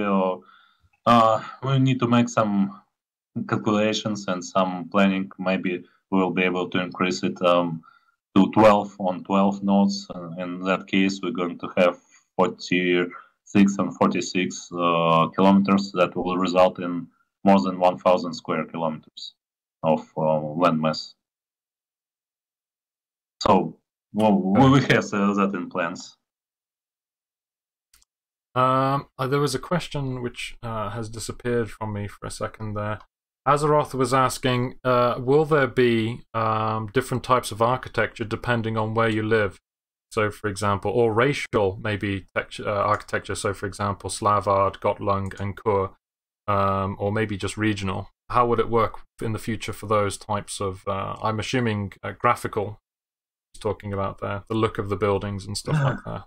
Will there be anything implemented like that? Again, we have such plans in some distant future, but it's hard to tell when we're going to have time to implement it. Of course, we have ideas of racial buildings and buildings that will fit into different ecosystems, but well, it's sometime in the future. I would say that ships should be implemented sooner than such buildings. Okay, all right, that's fine. And another one popping up quite regularly is server wipe on Steam release ? No. As I said, we do not plan any wipes, no matter what. Okay. Have a look. Right. The resources, the replacement of those resources, how will that work? A couple of questions asking that. Oh, so sorry, just Rickard. So like, say for example, like clay, iron. I understand that some of these resources will take years and years to remove, but how will they be replaced when they are very scarce? They will not be replaced. I mean, I believe I shared that calculation for that. All iron ore on the current maps, it should take for 10,000 players that will mine for a full 1 hour a day without stamina loss, without taking time to fetch that iron ore outside, with 100 quality tools and so on and so on. It will take them about 80 years to mine all of them, 80 real life years, 80 years. So we do not expect that iron ore will end sometime soon. You would be surprised what these Chinese bots are doing, though. I expected that comment, to be honest. We will see. Anyway, Chinese bots cannot find and prospect all the nodes, all the iron nodes automatically. They will still have to find them. I don't think the iron is a problem. Yeah, well, I agree with you. The clay might be a problem. Yeah, it's clay, maybe. But as I said about the new map, it will not be larger. It will also be a second iteration of a map that will take all the flaws, all the problems of the current map into account and remove them. For instance, desert. I was miss those words. That arid place in the southern part of our continent is almost not used, and I'm living there. Okay, but I mean, we just want to have less amount of such harsh places where almost no one lives. For instance, for chilling thickets, the region where nobody lives because it's only just snow and nothing grows there, and there is no iron or anything. It's definitely a flaw, a problem of our current map, and we have to fix it in the next iteration of the map. Okay. And just a quick remark to Rickard. I just see that Dranger stat just won versus Armada, and Armada wasn't touching that fight. Okay. So, sorry, it's not. That's good news.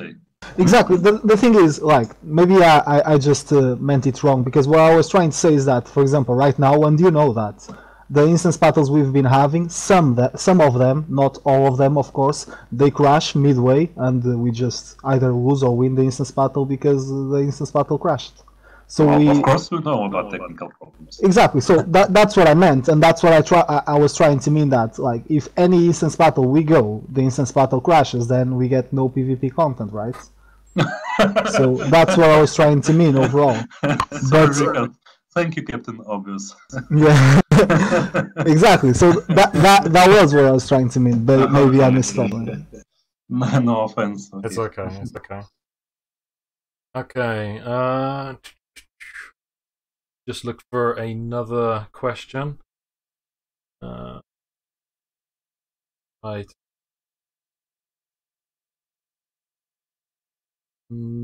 There's some questions which are just technical. I imagine that Zirazuka says, what about a simple list who lives in a house? I imagine that you're going to be adding that soon anyway, but you want to answer that one? What about living in a house?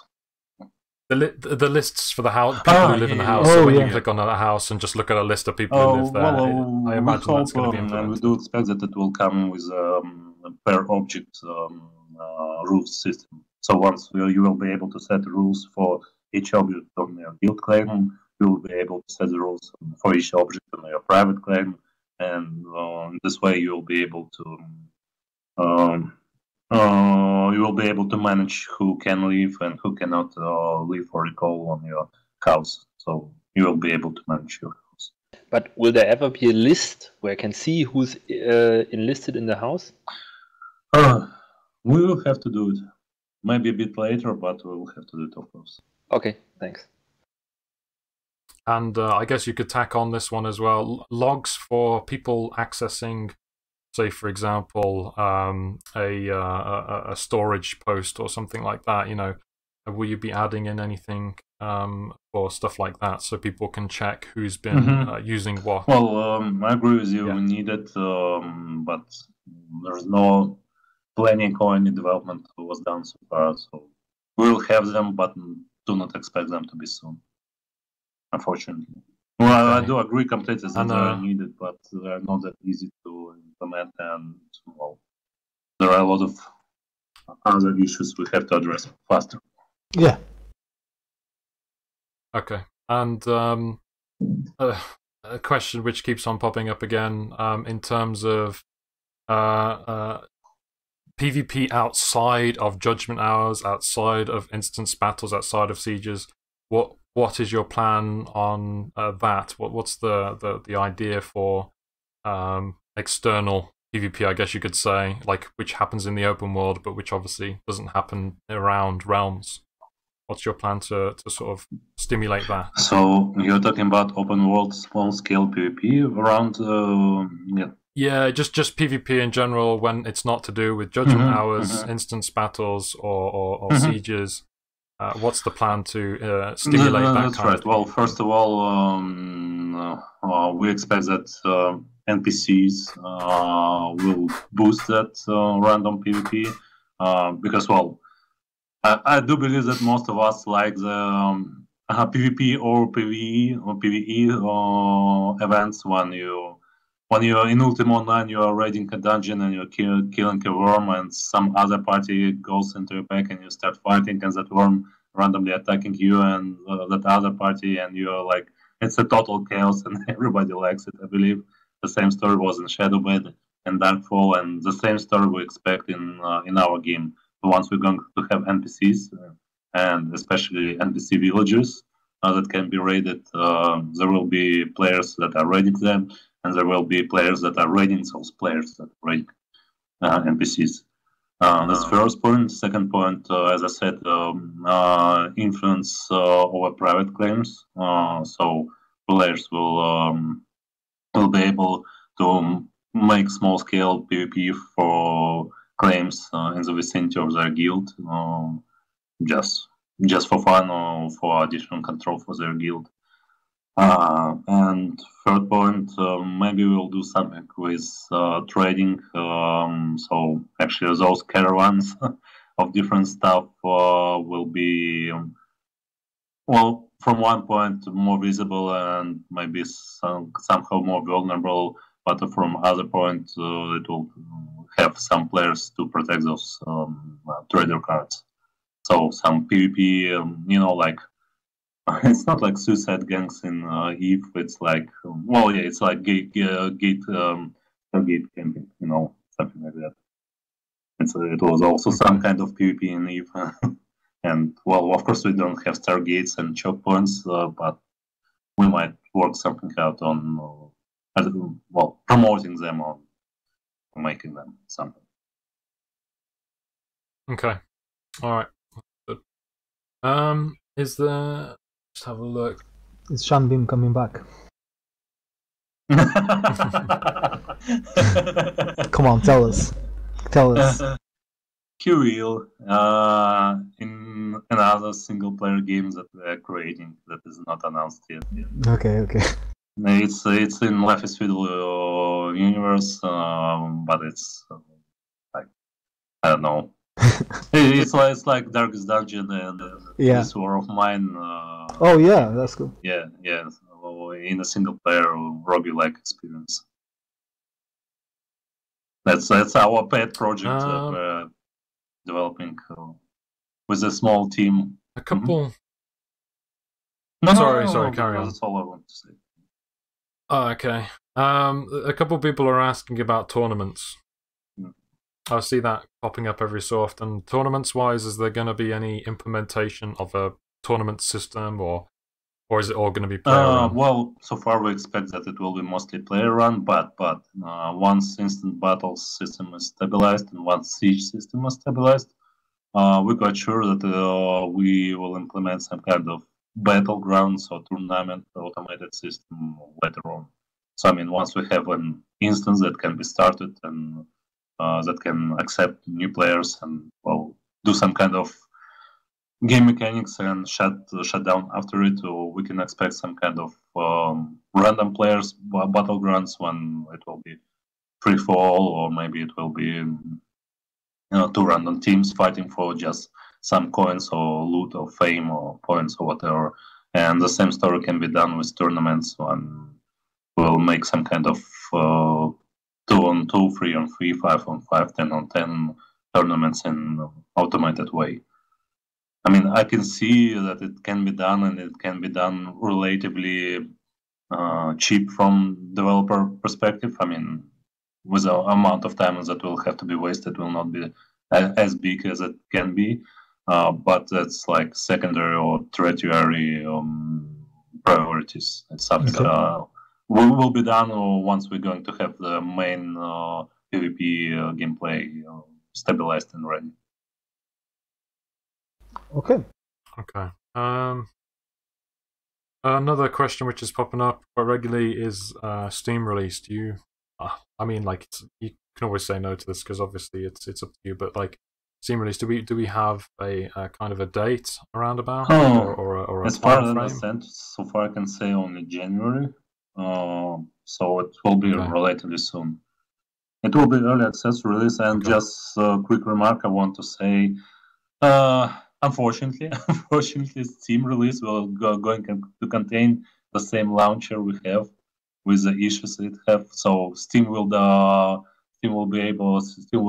you the game, but everyone must understand that every day a lot of players are digging and cutting down trees and building buildings or constructing the buildings or destroying them, and all those changes are accumulated. And once amount of changes are passing a certain threshold, we create a static file patch, and that's what you download when you reconnect during the day or next day.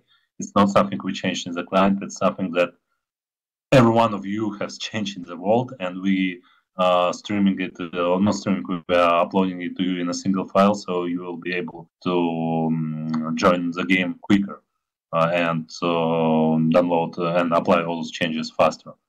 And that logic cannot be implemented on the Steam side, and it will stay on our launcher side. So those who want to avoid our launchers, they will not be able to do that, unfortunately. But of course, we're also working with our partners in Solo. We're working on the launcher and stabilizing it. So. Okay. Okay. All right. Does anybody else in this channel have a question? Just one. I have one as well. Just quickly. Okay, Rick Half and then. Do you have, or are you going to have any new technology improvements to the game as a whole? Well, first of all, we're constantly improving our game from optimization perspective. Once we can, once we have to do it. But that's a good question. We have a completely new rendering part of our engine that's written from scratch. Oh, okay. It contains PBR, physical-based rendering, and a lot of AAA engines features. And right now, it's being merged with our main engine, with the engine everyone is playing right now. So I do hope that this year you will be able to see next level of graphics and optimization. Yeah, next generation of graphics in our game. Awesome. Yeah, well, I keep my fingers crossed because we are doing it for a year already, and it's cool. And we have the rendering department of at least 5 people that are solely devoted to that part. They're only fixing some random bugs, bugs in current version, but they're mostly dedicated to that new rendering engine. I just want to make sure that everyone understands it's not a new engine from scratch; it's only new rendering part of it. But the rendering will be absolutely new. That's really good, man. Okay. So you will see the same terraforming, the same combat, and the same interfaces, but quality of picture, quality of models, quality of textures, and overall visual quality should be way better. And hopefully optimization also, because we are building that engine, keeping our open sandbox, constantly changing world in mind. Okay. Okay, and brother? Yeah, thanks. So if one of the solutions to server performance and stability is to implement some sort of server cap for population, when can we expect that, and how do you expect that to interact with big events, like say Judgment Hour, where right now one frustration that I hear a lot is when there is something like Judgment Hour, everyone logs in and our servers are unplayable. So I'm wondering if there was a limit on the server, how we would deal with people trying to move between servers. Well, that's a good question. First of all, I do believe that current performance of servers is lacking because we have some kind of bugs and huge unoptimized parts of code that we have not discovered yet and have not optimized yet. So again, I do expect a way more performance from our server nodes as it now, but I do agree that limit will still be there. And I have a plan to approach from 2 different sides. First side will be, it will be, I don't know how it's called. I don't know that idea in English, but in Russian it sounds like whip and a cookie. So we're going to provide cookies to those players who are living on unpopulated nodes, and we're going to whip and penalize those players who are living on overpopulated nodes. So I believe you can expect some kind of skill progression buff and debuff if you're living on heavily populated or unpopulated node. Not everyone likes it. and we'll see how it's going to work. But that's how we want to proceed for now. And the second thing, we might have to implement some kind of hard cap that will prevent players from logging into that node or traveling to that node, just to make sure that the quality of that gameplay experience is acceptable for those who are already inside that node. Well, you kind of tried that when there were problems like in the second week, and the biggest problem was like enemy raiding party enters the server, it starts raiding and no reinforcements can come back. That's pretty much more frustrating than actually the bug.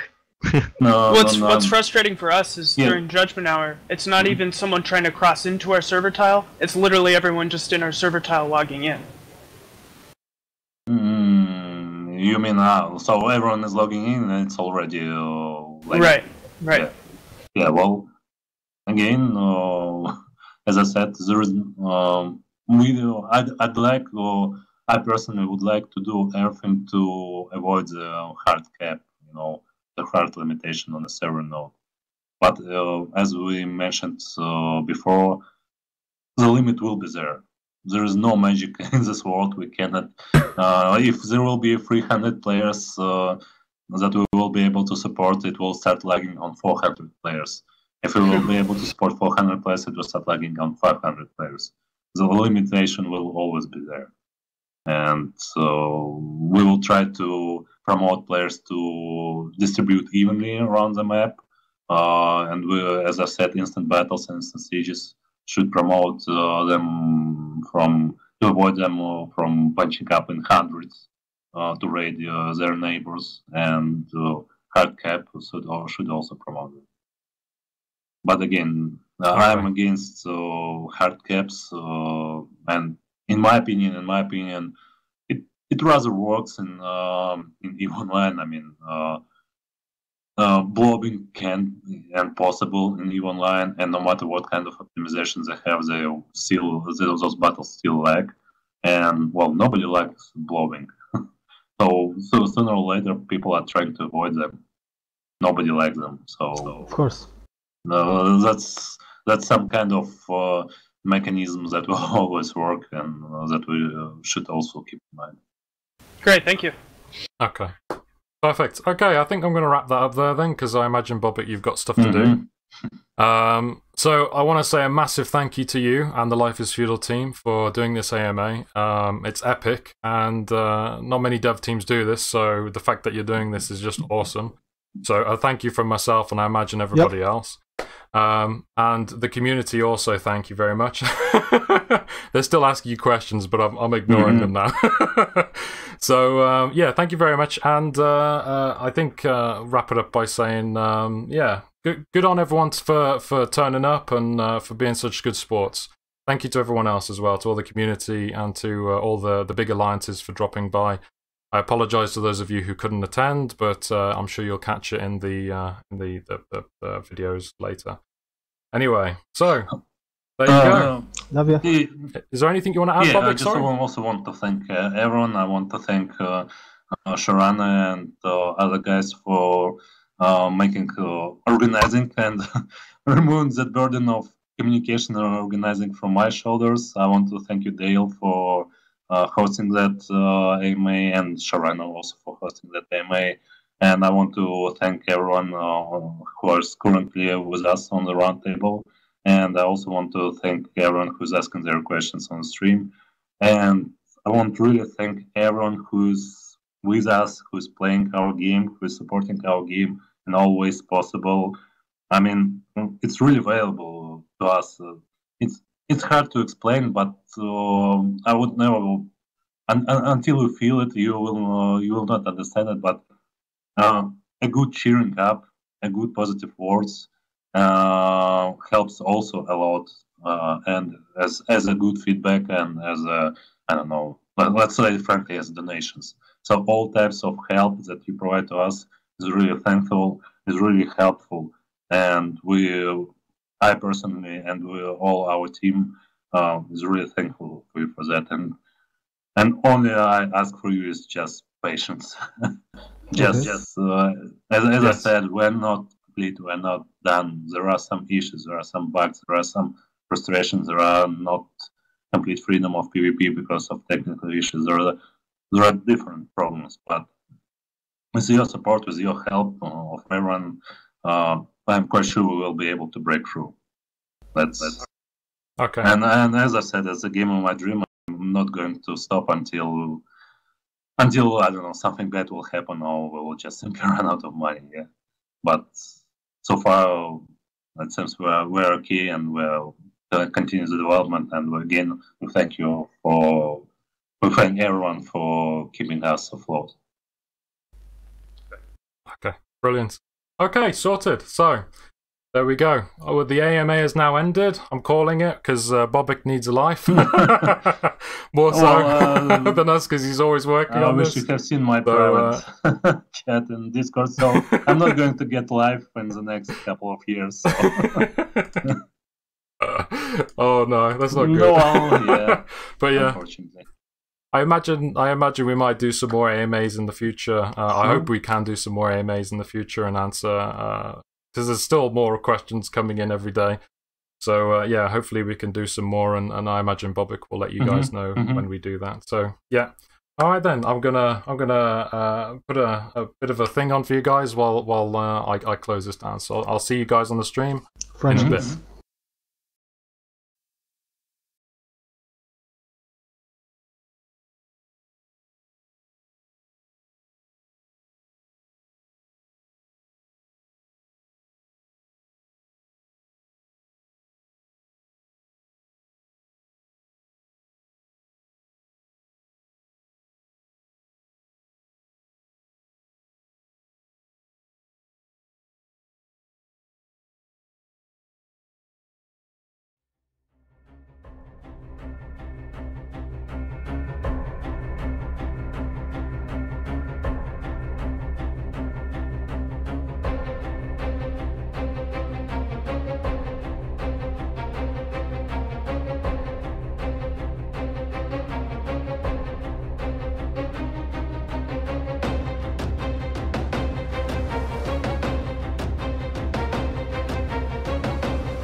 All right, guys.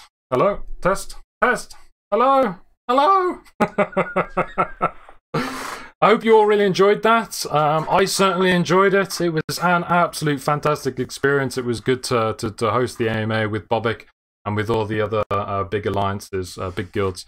And I hope a lot of you got questions answered there. I apologize for those of you who didn't get your questions answered. Unfortunately, sometimes these things they just happen, and yeah, we will do more AMAs, I imagine, in the future with Bobik.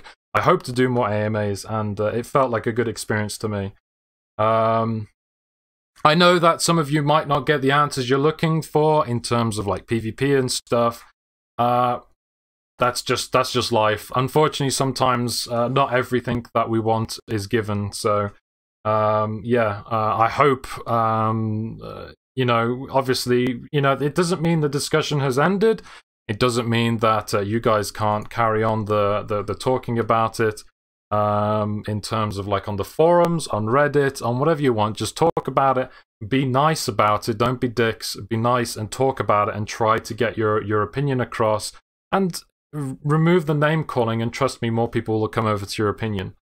I just want to say another massive thanks to everybody who followed in that, and you know what I'm going to do? I'm going to read off your names to the point where I last saw it.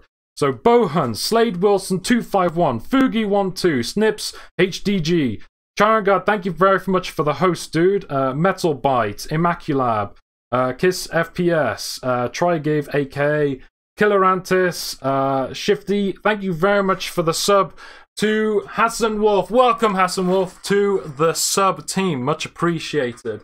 Love you, Hazi. And it's Dale here bringing it in. Panzer, Lord Timp, Valda Dead, Zionuk, Suspetia, Thisant, Kahutziju, sorry, I can't say your name. Hercule Gaming, thank you very much for the host, much appreciated, bro. Protoss, Savion, MJ12268, Savion, Barbrooks. Oh, Savion also subscribed. Sorry, Savion, you subscribed. Well, that's great. I just pulled my headphones out. Welcome to the team, bro. Awesome. Thank you so much for the subscription. Thank you so much, bro. And Barracks, Hendane, Ultimate Bandit, Angelactress, Argo Longtooth, Arsenal Networks. Thank you very much for the host, dude. AIIS, Roar Schneider, Visinful, Michi, Ballyshag, Wolf Larson, Warwolf, Timic, BLV, Rosamidra, and The Riddler Gaming. Thank you so much, guys, for the follows. You're all awesome. Thank you so much for turning up for the stream tonight. Again, thank you very much for watching, bros. You guys, and sisters, obviously. You guys are all so awesome, and it just makes me so proud to be streaming and to have you guys watching. And I think, you know, some of us might leave, as I said, a little bit disappointed, but chin up. I'll do a write-up in a bit and get this all written down and hashed out. And hopefully I'll give you some information which you didn't pick up on. Obviously just take it as a grain of salt and just try to work it out and provide your own discussion. Again, just be normal about it, you know. Don't call people names, just talk about it. Get used to each other, talking about it consistently, and maybe we can find a solution. Judgment Hour 24/7 on a server or something like that. I don't know. Bobik even said himself he has no issue with the Judgment Hour 24/7 on a certain server as long as it's a dedicated server. So, you know, chin up and keep supporting the game. Keep trying hard to be a part of this, because I think it's going to be something great.